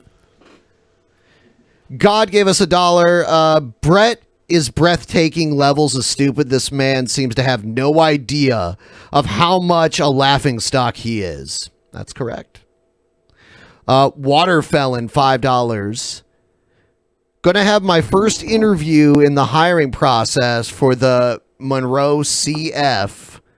Wish me luck, you fucking degenerates. And Billy review / watch Bitch Lasagna. Dylan Rock remix. Dylan Rock by remix? Party in the Backyard. What? Dylan, I think it's Dylan Locke remix. Dylan Locke remix? Yeah. Party in the Backyard, Bitch Lasagna? Okay. Congratulations on your interview. Hopefully you get it and fucking become a multimillionaire. And also, guys, just to remind you, this Saturday we are doing an extra show, and the goal up above, that's for next week's bonus show. So, don't forget about that. Bonus show. Boom, boom. What else do we have? I want to pick a good one. I want to pick a good one. I want to pick a good one, Daddy. Daddy. Hey, Faye family, it's Brother Mario. I pray you're having a great day. We already watched this I wanted one. to go ahead and take an opportunity to create part 2 to my Christian testimony. Mario looking jacked. If you haven't seen part 1, I'll leave it linked up in the description section. In part 1, I share with you how it is that I lived a rebellious, self-destructive lifestyle. Yeah, I've already watched this one. That was fun. Have you guys seen this one before? Me? I can't remember if you've seen if you were here when I watched this. I have Look at not. him. Look at him when he was like younger and he had like moppy hair. He had like a lip ring and shit. He's a cool kid. Yeah. He goes to My Chemical Romance shows and gets laid. Drugs, partying, trying to hang out with the cool kids, sexual immorality, and all that nonsense. And how, had Jesus not saved me from that, I would basically be either dead or in jail. Yeah, I remember this where he's like, yeah, I could have been dead or in jail. It's like, no, you wouldn't have. Or happy. Dead in jail or happy. I'm not sure which one. He wouldn't be crying every other video. Yeah, I'm going to play something else. Alex Jones says Trump has told him frequently how much he loves God. Yeah, we're living in the final hour. The final grains of sand are coming through the hourglass. Let himself go. As you know, all that has to happen Gerard for evil to prevail is for good people Jones. to do nothing. So your voice is important. That's Gerard obviously why they try to shut you up. douchebag. But they're not going to shut you up, and they're not going to shut anyone up that will just stand up for righteousness and will proclaim. And if something happens to us, there'll be many that will come on behind us and take our place. So, it's like the Gideon's 300, the army of 300. So, look, we're living in the final hour. You don't have to be a rocket scientist to see what's taking place. The censorship, the corruption in the highest levels of government. And as you said something which is so profound, there's not atheists. These people at the highest levels worship Lucifer. And that's what people... Yeah, I think that's kind of what G-Man was talking about. I had him on the Altered Perspective recently, and he was saying that none of us were really atheists. Atheists aren't even real. Don't actually understand G-Man. that the agenda is actually driven really from the pits of hell. God gave America a last-minute reprieve with Trump, and he might not be an angel, but let me tell you, he's a wrecking ball. Even Soros just said it last week. He said Trump has almost destroyed the New World Order. So you can see George Soros said that? George Soros was like, oh my God, guys, they're blowing up with my New World Order, man. Oh, no. How the fuck am I going to murder people? Man, my Pizzagate's going to be all messed up now. Trump may not be an angel, but he is a gift from God, is what this guy's saying. They are not winning. They're losing. Oh, yeah, he told the New York Times that, and people say, oh, Trump's really New World Order, Alex. Oh, he's one of them. No. All hell has broke loose. They are trying to destroy anyone that supports him. You read the whole Bible or history, God always ends up... Every president since Alex Jones started doing this shit has been a part of the New World Order aside from Trump. This is like the first president that Alex Jones doesn't say is a member of like the Illuminati and shit. So, how convenient. Using up imperfect people like Trump because he is stubborn like a mule and tough like a lion. And I know for a fact, well, you know him, you prayed with him, that Trump was always pro-Christian. But now he really has felt the spirit. He says, I've changed. I know this is a spiritual battle. I've had private conversations with him about the energy in churches and how much he loves God and how we need to have religious freedom in America. And I'm like, he's brought this up to me many times. And he's not telling me what I want to hear. Trump gets it. He really gets it. Trump really gets it. He knows he's about to face federal indictment, so what's he doing? He's getting the Christian support to back him so he can forgive himself for all the transgressions he did before he was a Christian. It works. That's how Christianity works. Someone said Soros needs to hire a better PR person. I mean, I guess it doesn't even really matter now because he's so old. And I mean, a new PR person isn't going to change the minds of the people who hate him, right? I mean, fuck, he looks terrible. His face looks so bad. He must be, like 90 years old or something. Palpatine. I'm about to open a bag from Evolution Cannabis Company. You don't believe in evolution, do you? You think we all smoked weed with monkeys back in the day? Is that what you're telling me, Ben? Green crack. Hey. Oh, I've smoked that shit. Ooh, that's like very high THC. Yeah, I think it's a sativa too. I was kind of mixing and matching the sativas and the indicas. Sativa and indica. Sativa and indica. Sativa, baby. And it's 24% total cannabinoids. How much is the THC? The THC is almost 24%. There's a trace amount of CBD in here. Okay. Like hardly any at all. Okay. Oh, another great product, and I talked about this a lot, is the topicals. This topical ointment. I have 2 of them. This one's called Flow, and this one only has like 5% THC in it. Do you ever work one out with the flow? No. You ever tried? No. It's not for giving that. yourself a little. No, it's like for sore muscles. So it'd be like masturbating with icy hot or something like that. Oh, so you might want to use it as like a numbing agent for the hole. No, I use it for sore necks and sore muscles. Is what I use it for. But which you is what could it's also made put for. it like in a butthole. I mean, there's like lube for that kind of shit that's True. made for sex that True. that probably wouldn't be bad to go into a body cavity. But this one would. has weed. No. They have weed ones. Oh, really? Yeah, they have weed sex lube. But it only works on women, like unless a man puts it in a cavity. Are you telling me I need to do a weed, Ben? In your butt? I mean, if you're telling me I gotta do a weed. No. Doing the booty weed. No, I don't want to do that. It's interesting. Billy does the butt weed. Billy Butt Cheese. He's got the butt dope going on. The one in the butt. And if you did the green crack, you'd have green crack in your crack. My mother actually used to use Flow. Oh, that? Yeah. Yeah. There's another one called Dragon Balm that I use, and it's basically Tiger Balm, but it has THC in it. Dragon Balm Z? And that's a little stronger. You know, that's higher in THC. Yeah. Do not hate. Hate is not so good.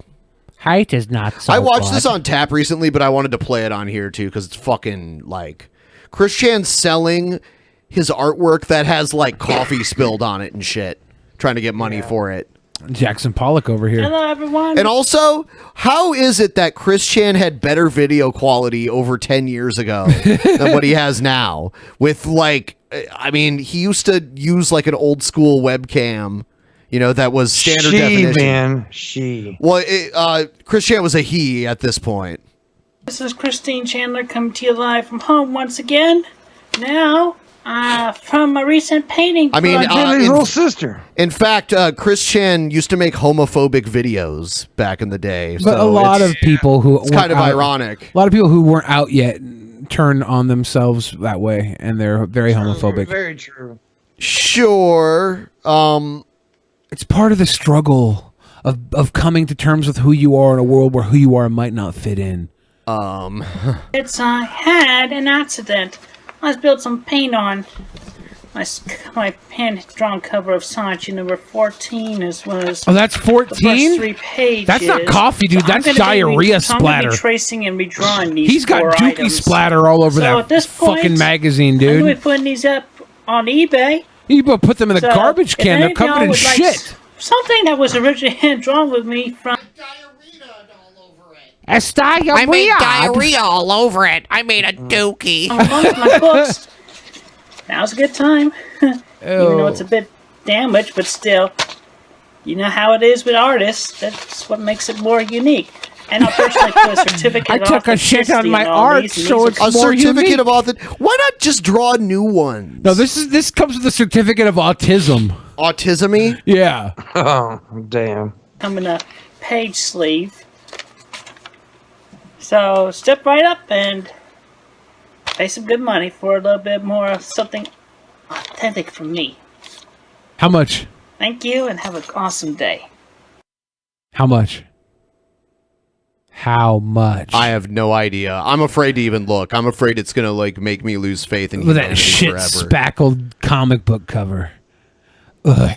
You can see the depths of like shit that was dripping down the 3 or 4 layers of comic book. So gross. You think Chris wiped their ass? Yeah. With the art, it was like, I hate Sonichu now. Wipe my ass with this.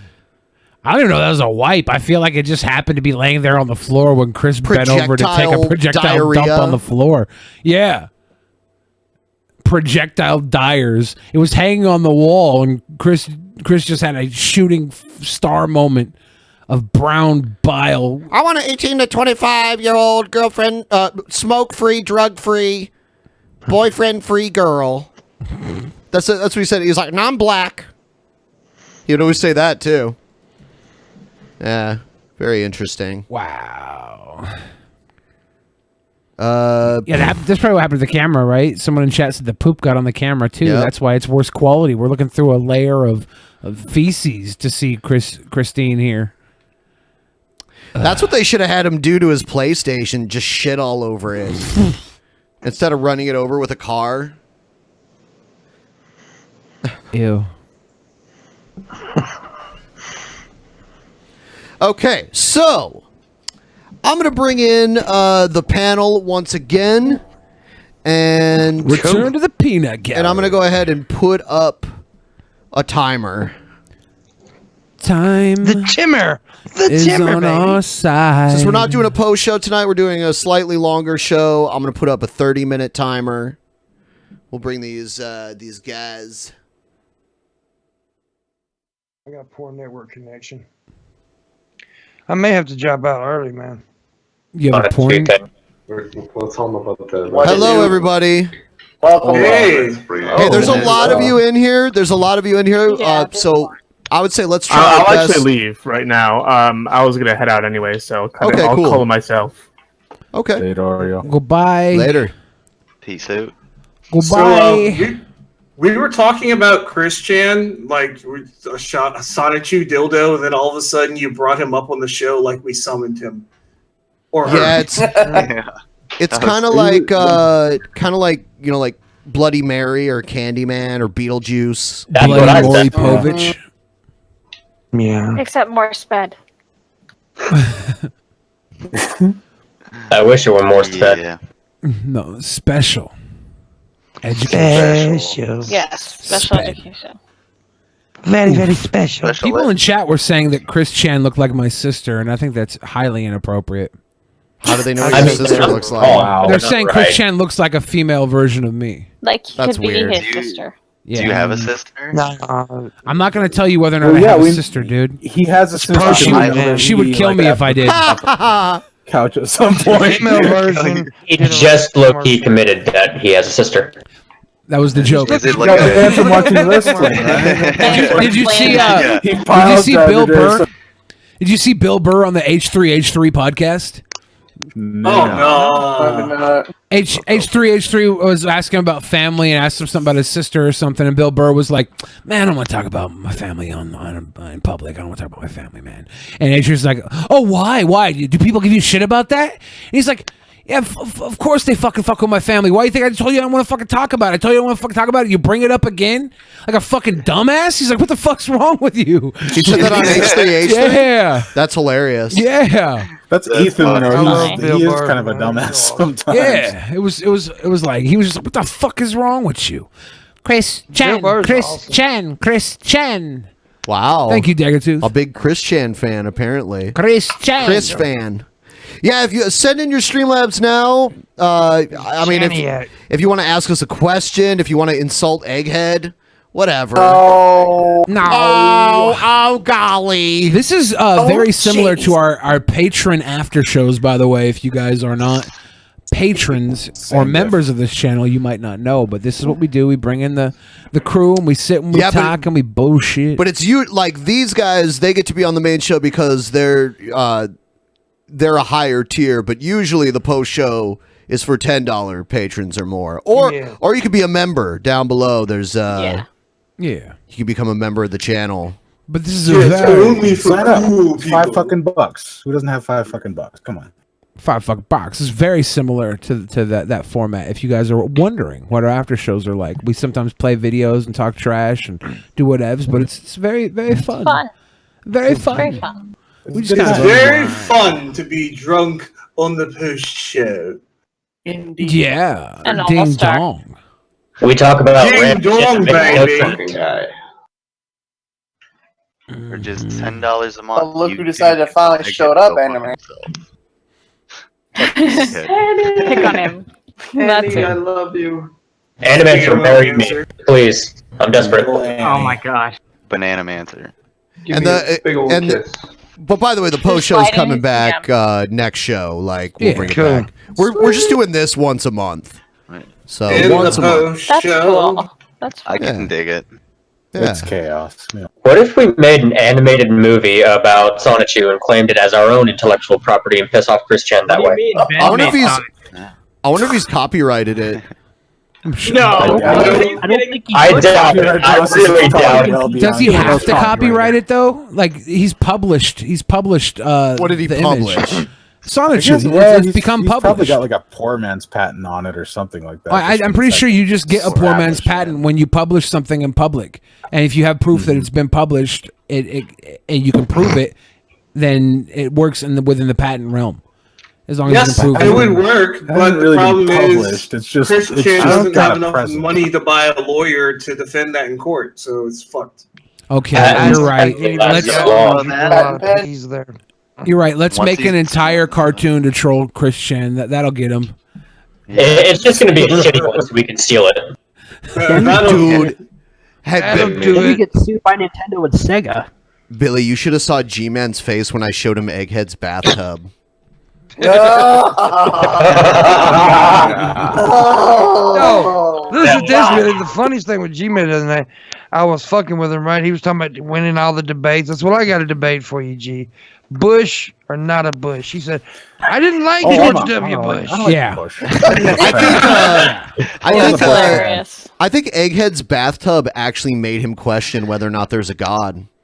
Yeah, I was gonna say that. Well, like, how can this bathtub exist if there's a god? Exactly. No dirty funniest children. part- God, why? The funniest part of that whole thing last night was when he said, I think two men having sex with each Every other is time, disgusting. every I think two time. women. Well, actually. Yeah, and Two then I got him women to had sex admit. I got him to admit that he likes watching women. have No, sex. really? And, Which is and, really, really weird. and then he admitted But, that yeah. that he watches porn, or that he had watched porn. He wouldn't talk about if he jerks off. He wouldn't talk about. There's a lot of, like the thing about G-Man is if you ask him a question and he doesn't answer, that means yes, because otherwise he would say no. Absolutely, every single time. Yeah. So transparent. Men admit to masturbating, which means 5% of men are fucking liars. Welcome to another episode of Fapping to the Lesbians Ministries. Yeah. Ben is stretching it the fuck out. Look at me. He just stretch. Yeah. I'll bet he's into some seriously kinky. G-Man? Like I'll bet you like $20. G-Man. Yeah. Oh, he's definitely Like, sticking he probably marbles has in some his weird butthole and ass porn shooting in them his out. fucking Yeah, he's done it before. prego porn or some Next shit thing like kid's that. catching him with his mouth. Next thing you guys will say is that he's packing like an anaconda or something. But it don't want none. Yeah, no, I bet G-Man really has a snake in She's his got pants. buns on. Oh my That might be god. while he believes. Pimpmunk. No, God, no. Yeah, As Here, concept is corpse huge, no, beat he's- it. I will slap this shit out of you. Wow. Abuse. Abuse? Nah, I like Andy Dancer. He's a good guy. Yeah, I danced. Scam-a-mancer. I danced. Scam-a-mancer. Scam the gun. Oh yeah. They were calling him Mr. Robot the other night. Who? Yeah, Mr. Roboto? Mr. Robot. Yeah, Mr. Dude, Ro- you look like Mr. Robot when you're It's on. true. fucking Who's camera. Mr. Robot? Mr. Robot. I'll dude, tell you. I swear I'll tell you he what does. you guys should call him from now on. The Gentleman. Just call him the No, Gentleman. no. See? Gentleman. There are no gentlemen here. Mr. Gentleman. Just wear a top hat and a monocle, you'll be good to go. No. Yeah, dress like That's- Mr. Peanut all the time. I was gonna Oh my say that's the Monopoly guy. god. The Gentlemancer. That's Egghead's fetish, by the way. So The Gentlemancer. Damn. Egghead wants to fuck that peanut. Oh, whatever. I'll help you invest in the suit. Whatever. I love you, Egghead. What? That's not a no. Oh yeah, by the way, Egghead, what are you doing on Thursdays, dude? I already said I was gonna be on Pimp's show. Oh Did you not hear that? No, I didn't hear that shit, dude. I'm thrilled. Yeah, he was in here earlier. I went ahead and asked him, and the Reddit's gonna really blow up about this too. Yeah, the DP subreddit, man. Ooh. Gonna blow. It's gonna explode. I'm going to explode. So Egghead messaged me Sunday night, and he was live, giving me live results of the wrestling pay-per-view. Was he? Yeah. Yeah, it was. Really? He was keeping me up to date with You know all what the I'd like to matches. do on Underground one of these times is do like a live reaction. Yeah. To a wrestling pay-per-view With V and Fuso. Well, all of us will be able to see it, but the people at home will just be seeing us reacting to it. Let me ask you a question: Is the net WWE network, is it worth it a month to pay that fee? Is it worth it? The WWE network? The What, network, for the yeah, I network? think it- Yeah. Yeah. I mean, it's especially if you like old school shit, because there's I had so it much on for there. like a free. I did the free trial a while back, and I watched a lot of the old school shit because that's what I like. And I did like that part, but I was just talking about like the rest of it. Is it really worth the shit? They keep adding more old stuff, and they keep acquiring tape libraries from like, Smoky Mountain and like all the different ones that existed out. What was the other one? USWA. And there was also. Oh, they got the USWA stuff. I think I know they have WCCW World Class Championship, which was like the Von Erichs. I know World Class and Memphis combined and formed USWA. Yeah, and that was on ESPN. I think sometime in the future, though, they are going to be they're going to be adding like more to it. Like they're going to be adding like live events to the actual network, so that we can actually see what goes on at the non-televised live events. Oh, okay. Well, see, I grew up on Memphis wrestling. I would love to see like whole episodes of some of that stuff again. Did you ever hear about when Jerry Lawler got fired from WWE for a while because he was like accused of like banging 14-year-olds or something? Yeah. Oh, what? Yeah, there's a fucking famous, way back in the day, like in the that happened. Yeah, and Doug Gilbert, Eddie Gilbert's brother. I talked about this one night, but Doug Gilbert came back from Japan. He was pissed off at Brian Christopher, and he's the one that he did a shoot promo basically, and he was like, the only reason you're popular because your daddy runs the company, and oh, by the way, Jerry Lawler fucks 14-year-olds. Oh my god, he said this shit live on TV. Wow. But, wait, so it's okay for to have a cream team as long as they're boys? Is that what that means? Yes. Wow. No, this is the thing. It was okay for everybody to have a cream team in the 70s because everybody was getting away with going around banging underage kids in wrestling. I think this was like in the early 90s, though. Was or it? something. Yeah. Shit. Yeah, because it was. It was when he was working a program with Brett, and they were going to have a Survivor Series where it was Brett and his family against Jerry Lawler and some masked knights. You always hear about how scummy wrestlers were, and it's all true. I mean, They're all scummy. I mean, he got charged and indicted and didn't do any time. So I don't know. But Lawler was very powerful in Memphis, man. People don't realize how popular Lawler is around the South. I mean, dude, this is before Monday Night Raw. Every Monday night, they would fill the Memphis Coliseum to the brim. Every Monday night, no other wrestling company was doing it. You're talking about like 9,000 to 10,000 people every Monday night. Yeah, but then eventually McMahon was filling Madison Square Garden. Yeah. Right. Huh? Yeah, man, he bought out everybody. He killed all the territories. Yeah, he went behind. He did the one thing that his father told him not to do.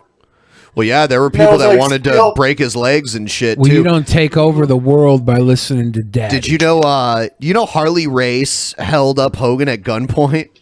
Yeah. Yeah, like WWF came into Harley Race's territory and did a show, and Harley Race just walked in. No one fucking stopped him, and stood there and waited for Hogan to come out of the bathroom stall and held a gun in his gut, and basically shook him down. Basically, He wasn't really. Yeah. He wasn't really gonna hurt him, but he wanted to fucking scare him. Harley Race was scary enough without a gun. Yeah, Harley Race hates Jerry Lawler because Jerry Lawler sued the WWE, F at the time, because when Harley Race came in, they were calling him King Harley Race. Oh yeah. Well, they had the King of the Ring back then. That's why he was the king. That's so dumb. Yeah. Well, but Lawler was calling himself the King of Wrestling. Okay, did he sue Macho King and Hacksaw Jim Duggan? He didn't sue Harley. He sued the company. WWF. Oh, okay. Well, they had the King of the Ring. I mean, whatever. Yeah. There were multiple king characters. Well, he did it, but he even admitted that he did it to get recognition from Memphis Wrestling to get more popular. I mean, he didn't expect to win. He did it as as a publicity stunt. People are like, "Yay, wrestling! Hey, whatever, we do what we want." Whatever. Oh no, not wrestling. Wrestling. Don't talk about Of course, wrestling. Yeah, but we're not talking about wrestling. We're talking about wrestling. You guys don't know nothing about no wrestling. Real southern. Real wrestling. The cream of the crop. Ooh, yeah. Yeah. That's what it was called in Memphis. The TV show, it said Memphis Wrestling. If you ever go back and watch fucking Macho Man proposing to Miss Elizabeth, he says Elizabeth like 20 times. Yeah. At the end, he says it like Elizabeth. Elizabeth. Yeah. Was the crowd just roaring? I don't know. Like he kept saying it. And then, oh man, it was cringy because after he asked her the last time, she goes, "Oh yeah," like because Macho Man. Yeah, it was really bad. Yeah. But then they had their wedding reception, and Jake the Snake brought Elizabeth a gift, and it was a king cobra in a box. Son of a bitch! What? He did that? Yeah. Damn it, Jake! Not on the wedding day, Jake. Why? Yep. During the actual wedding, though, that was I think that's the only WWE wedding that did not end in disaster.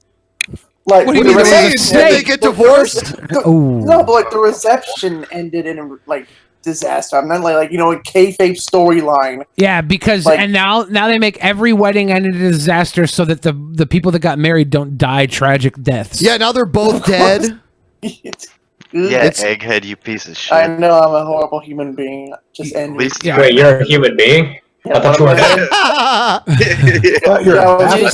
chicken. I thought you were some kind of fungus. Brett Keane has allergies to chicken. Yeah, dude. But yeah. When we do the wrestling reviews, we're gonna do that on Underground. We'll keep that off this channel, and so people don't get triggered. Well, Underground's there for all the extra shit. So whatever we can stream there, and sometimes we'll bring in Billy, but just do what that one guy did. Pretend you're playing a video game. Yeah, but if you're watching this and you're not subscribed to Underground, then you're a huge homosexual, and you have to go do it immediately. Yeah, so you're like, I disagree with that 100%. That makes you just like the gentlemancer. I think if you're straight, you have to go subscribe. So did he know that he was a homosexual? Wait, if you are a homosexual and you don't go, does that make you straight? Yes. You guys are being terribly edgy right now. Terribly. I'm gonna change Egghead's name to Edgehead. That's how edgy you guys are being. He's right. Hey guys, let's get a little sandpaper. Take that edge off. Stand it up real quick. Become a smooth boy. So your top, Billy, your top 5 monster style wrestlers, like the big monster style wrestlers. Do you have that? I'm not really a favorites guy, but I think Vader would be in there. Yeah, Vader. I think it's Vader time. You probably have to put Undertaker in there. He borders the edge of monster. Yeah, that's the thing, though. What about Kane then? So does he. He borders it too. Yeah. It's like you. I don't really want to put both those guys in the top 5. Andre is I don't know if he's Andre the Giant. Yeah, he's a monster character. Yeah. Obviously, He's a monster. Abdullah the Butcher. That's another one. Braun. I feel like Abyss is a monster character, right? Yep, And he's a knockoff. Was Mankind a monster character or no? He doesn't have the size. Yeah. Mankind's yeah. Mankind was more crazy than a monster. Yeah, but Abyss is like a monster character that is Mankind, basically. Yeah, he's a ripoff of Mankind and Kane. Yeah. Man King. What else? Yeah, but Man King. Yokozuna, don't you? Kamala? Is Yokozuna a monster character? I'd put him in there. Yes. Kamala. The king of fatting around. How about Giant Gonzalez? I wouldn't put him in the top. I know. King Kong Bundy? Yes, he's one too. One Man Gang, that's another. Come on, Earthquake. Earthquake, you gotta put Earthquake. He qualifies for sure. Yeah, I might put Earthquake in the top 5 Dude, he just put because Hogan out for a while. He injured Hogan. He had longevity. Like you look at him through the Here's 80s, one. he came through the 90s, made it all the way up I got- to the turn of the century. I got one that didn't have the size really, but he was definitely Umaga. He has to. Umaga was a monster, dude. Yeah, he was. I mean, he's related to Yokozuna. Yeah. George the Animal. George the Animal, he's got the same size that McFoley does, Mankind. So if you're gonna say George the Animal, then I think but Mankind and Mask. His persona was a little different, though. He was Mankind- Sid Vicious. Mankind was cerebral. Turnbuckle. Yeah. All right, I got a smaller guy too. Someone What about said Mark. Taz? Taz is not a Taz monster not a wrestler. monster. He's Oh, like a tactician kind of wrestler. He's a submission wrestler. Mark What about Henry Bam could Bam be a Bigelow? monster wrestler, I think. Bam Bam? maybe. Yeah. Bam Bam. If Bam Bam's in there, he's in the top 5. Yeah, I'll put him in there. He's Yeah, definitely in the Bam top Bam. 5. Yeah, Bam Bam's a piece of shit. Oh, really? Hey, what about Big Show? Yeah, Big Show hey, qualifies. I wouldn't put Big Show in the top 5, but he qualifies. Yeah. Would you put Kevin Nash? in Dude, the- Big as a Show was monster? awesome when he I'd first put got Kevin in. Nash in the dump. Yeah, the Giant. Yeah, he would do a drop kick off the top rope. Someone said Chris Before he lost Benoit. all that Okay, we're not talking about real life. Someone said Repo Man. No, Repo Man was little. He wasn't big. Barry Darcy. What about the Trash What about the Man? Road Warriors, man? Trash man. The Road Warriors? Trash. No. Yeah. What about Kali? Yeah. I mean, he sucked. I wouldn't put him in the top He was 5. terrible. I think no one better than Andre Isaac and Big Show could be in the top 5, but it's hard for me to Another really. big dude from the old school though. What was his fuck? hard for me to wanna put both of them in there. Yeah, I said him. Yeah. He was also Hakeem the African Dream. Yeah, that was a fucking horrible. That was such a terrible gimmick. What about Haystacks Calhoun? I was going to say that. He was definitely, big. Definitely. I would say he was a monster. But he 'cause wasn't a he's- heel, though, was he? I don't think he was a heel, but he was Yeah. definitely fatting around. How about Big John Studd? Big I John said that a minute Studd? ago. Nobody said anything. Yeah, I think. Oh, Studd should be Bruiser Brody. Oh, Right? yes. He's got to be in the top 5. It's so sad. Like, that's one of the saddest stories ever. I mean, there's a lot Spike of sad Dudley stories in should be wrestling. And that guy got away with murdering him, too. Why would There's you a put lot of little sad Spike in stories. there? Spike's a monster, man. No, he's not. He's like the How is smallest he a wrestler. monster? I know that was it was a joke, egghead. I guess Rey Goddamn. Mysterio is technically, but Rey Mysterio's a monster? no. Like the smallest wrestlers. Yeah, Like I Spike Dudley Yeah. didn't have any muscle. I think the guy was that does the tinier than- yeah, podcast he in was a Rey tiny. Mysterio mask is a monster. Someone said took the Hercules, like Hercules Hernandez. I don't think. Huh. I What don't about think so. Ming? What about Ming? Haku? No, Haku. he's not. I mean, he's not that big. He's like just like a strong guy. So All you're right, basing what it on about, size alone and not like gimmick? Yeah, like Braun Strowman is one of the only actual wrestlers now that I would put. I might actually put Oh, him in the yeah. top 5. Braun Strowman can go fuck himself. I might even put Braun in the that top guy. 5. I might even put him above Andre and above Big Show. Wow. I would definitely this not might put be him a I think you're above just doing that to get a reaction. No, not at all. It's because he has only a few years in the business, and he could definitely be all time bigger than those guys. Someone No, said dude, Andre in his Viscera. younger days that was so Yeah, fucking Viscera. athletic. Viscera. No, I'm Andre down was for shit. Viscera.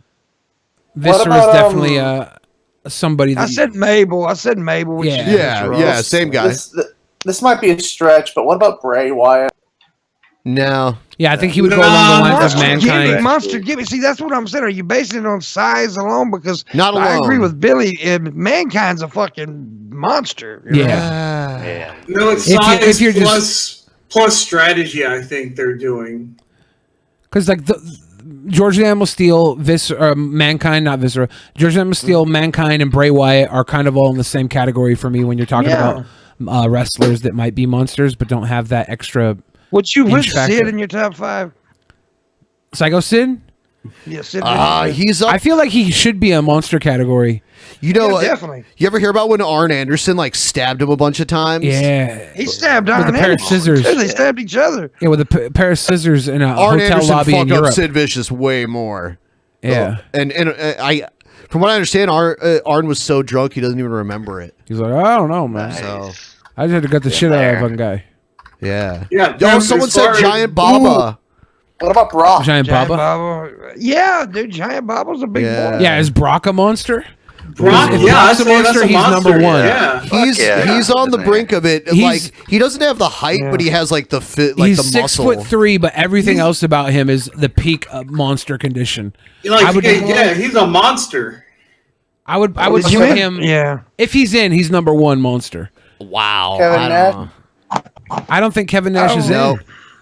I don't think so. Kevin Nash has the bod, but he doesn't have the push of a monster. He's more of He's like kinda this- like- yeah. He's like the original cerebral assassin. I mean, and then you start skating the line though and saying like, yeah, then if that's it, then Kane and Undertaker qualify too. But they're such a different type. They're such a different type of wrestler. Someone said Goldberg.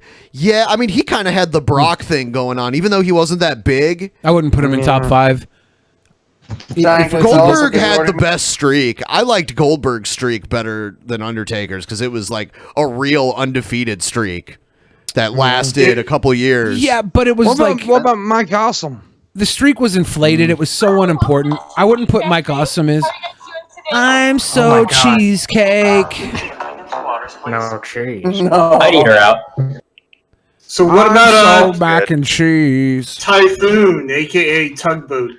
Oh, you mean the Shockmaster? The Shockmaster. Uncle Fred. Yes, the Shockmaster. Uncle Fred. I don't think we can put Uncle Fred in above Tenta. Because I mean, in a way, if we're talking about gimmicks and not size, you could say Goldust was like a monster.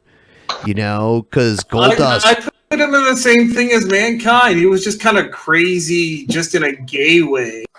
Yeah. Well, it was psychological.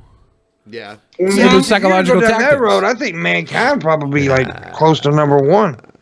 Sid Vicious and his amazing rubber leg. Awesome. Oh God, Sid Vicious's leg was the worst thing in wrestling. I Oh, think. dude, it looked like a fucking curly French fry. Like at least with Owen Hart, we didn't have to watch it. It was like off camera. How about Mark Henry? But Mark Henry got brought up Definitely. earlier, and I said Yeah. he should be in there. He kind of sucks though. Oh, he doesn't suck. He's just like he's never really had the ball to run with, except during his Hall of Pain run. I think his he's Hall of Pain run was boring. great.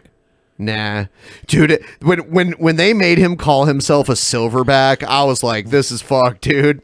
How is he going along with that? Because he's getting paid, man.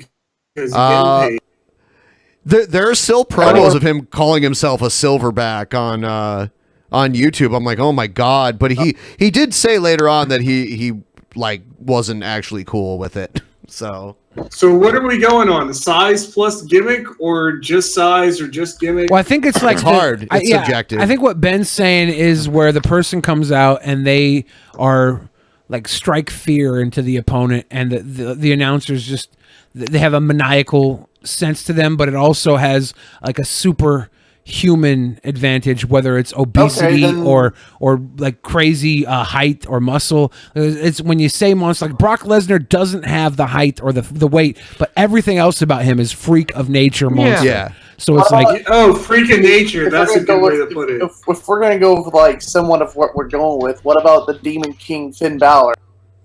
The demon version of Finn. No, that's just crazy. That's like Mankind. someone said Stan Hansen. Fuck yeah, he was huge. Oh, that's a good fucking joke. Stan Hansen with the lariat and the blind lariat because he couldn't Yeah. see, so he'd just wind up and slam somebody in the fucking head, knock them on their ass. This might be This might be It's the guy. I can't remember it now. Ben will probably remember. The dude that came out of the water with Kevin. You know, he came out. He was like, fuck, it was a purple something or something. I can't remember. Huh? Are you In talking about? Florida wrestling, he was Kevin Sullivan. And, you know, he came out of the purple ocean, nurple. right? The dude came out of the ocean. I can't remember the fucking. I have no character. idea. The Leviathan? No, that was Batista. He was the Leviathan. No, this was old school. This was like back in. Are we talking Dungeon of Doom territory? This is back when Dusty was real popular in Florida and stuff. And Someone said the Blue Meanie. Blue Meanie. Yeah. Dude, Kane wrestled him up. They didn't have anyone that was like. I guess Bam Bam was in ECW, but they didn't have very many huge 911. guys. That dude 911 or whatever his name was. Have you guys ever heard of the mass transit incident? Yeah, with there's a monster. There's a monster, New Jack. Yeah, but he's not big. He's not big, but he's not big. But that guy comes out and says, "I got 4 justifiable homicides," and you're like, "Okay, this guy's killed 4 people." there was a guy who showed up to be a jobber. A fat dude with long hair, looked a lot like me. Well, he was a black guy, though, wasn't he? No, Mass Transit was a white, fat white dude, looked like me. He was a big fat, but he wasn't. He was like. And he said he was trained, but he had like yard experience. He was greener than goose. And he was 16. Yeah, he was 16. And he said he was. And New Jack sliced him up, cut his ass up, with a razor blade. And then the kid died later on. No, he didn't really die. Are you sure he didn't die? He didn't die. No, he didn't die. I thought he died. He did die, but not from that. I think he is dead today, but it wasn't from that. Huh. Wait a minute! I just thought of a monster. And Ben, I don't know if you've ever Joe LaDuke. No, that I'm not familiar motherfucker with on that. live television took an axe and carved his own fucking head up. God, Damn. What about Lars Sullivan? I don't even know who that is. It's a How about NXT guy. How about Prince Albert? Yeah, this is a very poor picture of the guy. I think we can all agree that Hornswoggle was the biggest monster of them all. True, Daggertooth. This is Mass Transit in the wrestling ring. This is not Bill Fridge. Oh my God. Ooh, I got somebody that mentioned the Great Khali. How the fuck? He didn't even know.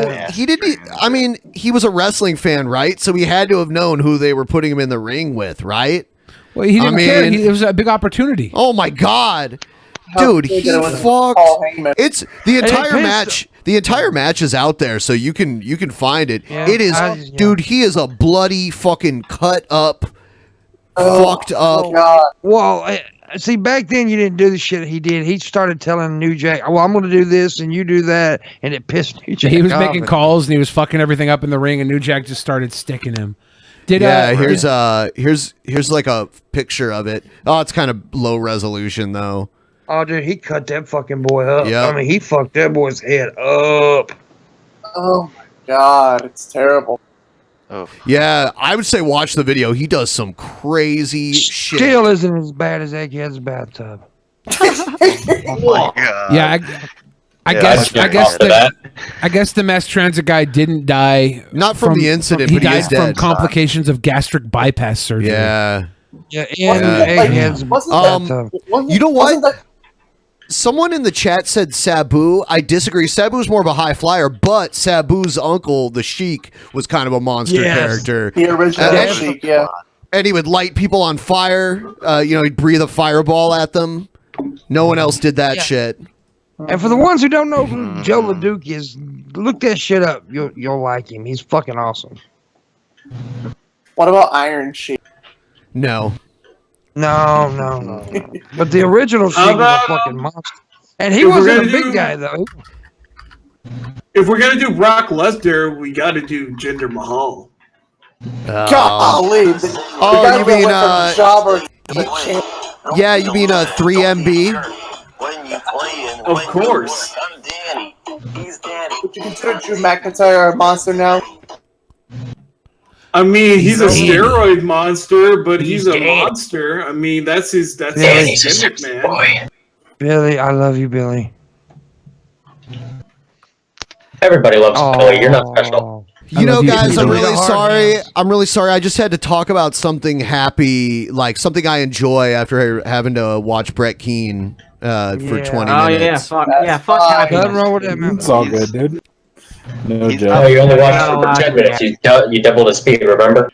I mean, even the 4chat's getting involved. I mean, they're cool with it. They're naming off people like Captain Lou, Sabu, Coco. Captain Lou was like, no, not a monster. Come on, man, that's Mario. Hey, people in 4chat, give Ben money. I mean, we're gonna go for just a little bit longer, and then we're gonna wrap it up here. Someone said wild Samoans. Yes. Yeah. Wild Samoans. One of them was Roman Reigns' dad, Sika. Yep. Sika. There was a point where they I don't know why their names were just numbers at one point. Wild Samoan 1 and Wild Samoan 2. I remember back in the day, there was another Samoan tag team called the Islanders, and they stole the British Bulldog's bulldog and held it hostage. And that was the whole basis for a feud back then. Have you ever been around a bunch of Samoans, like real Samoans or Islanders? Holy fuck, man. No thanks. Are you? I'm just saying that's one good way. That's one good way to get your ass kicked because those. They're all tough. They're all family too. Yeah, there's so many. There's so many Samoan pro football players too. I mean. Oh yeah, dude. These guys are fucking amazing. And they all just sort of know each other. Like, oh hey, where are you from?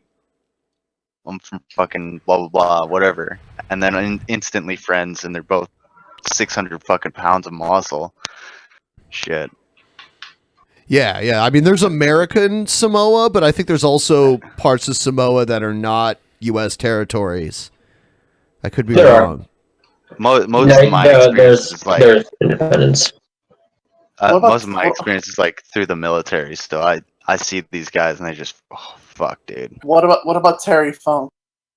Not a monster. A badass. For sure. Yeah, a badass. See, and that's why I put Foley in the same kind of category as Terry Funk. It's a different type of wrestler.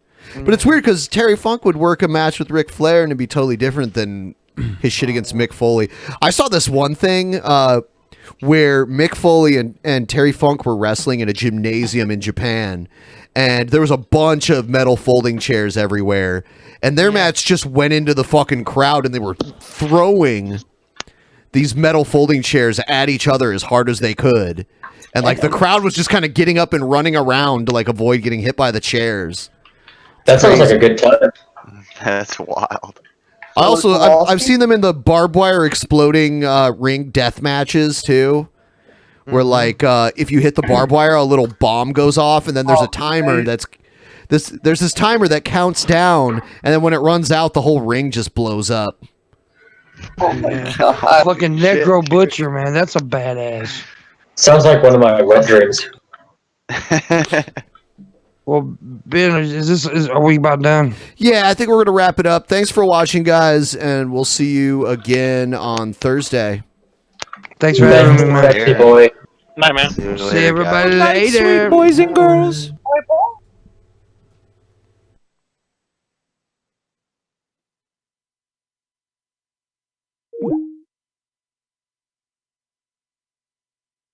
In the beginning, there was nothing, and then there was the Drunken Peasants Podcast. Drunken Peasants, Drunken Peasants, Drunken Peasants, Drunken Peasants. From the strangest corners of the internet, gonna get TP'd by Billy and Ben. You know where you can find them at. Get ready, cause they're gonna kick your... Drunken Peasants, Drunken Peasants, Drunken Peasants, Drunken Peasants.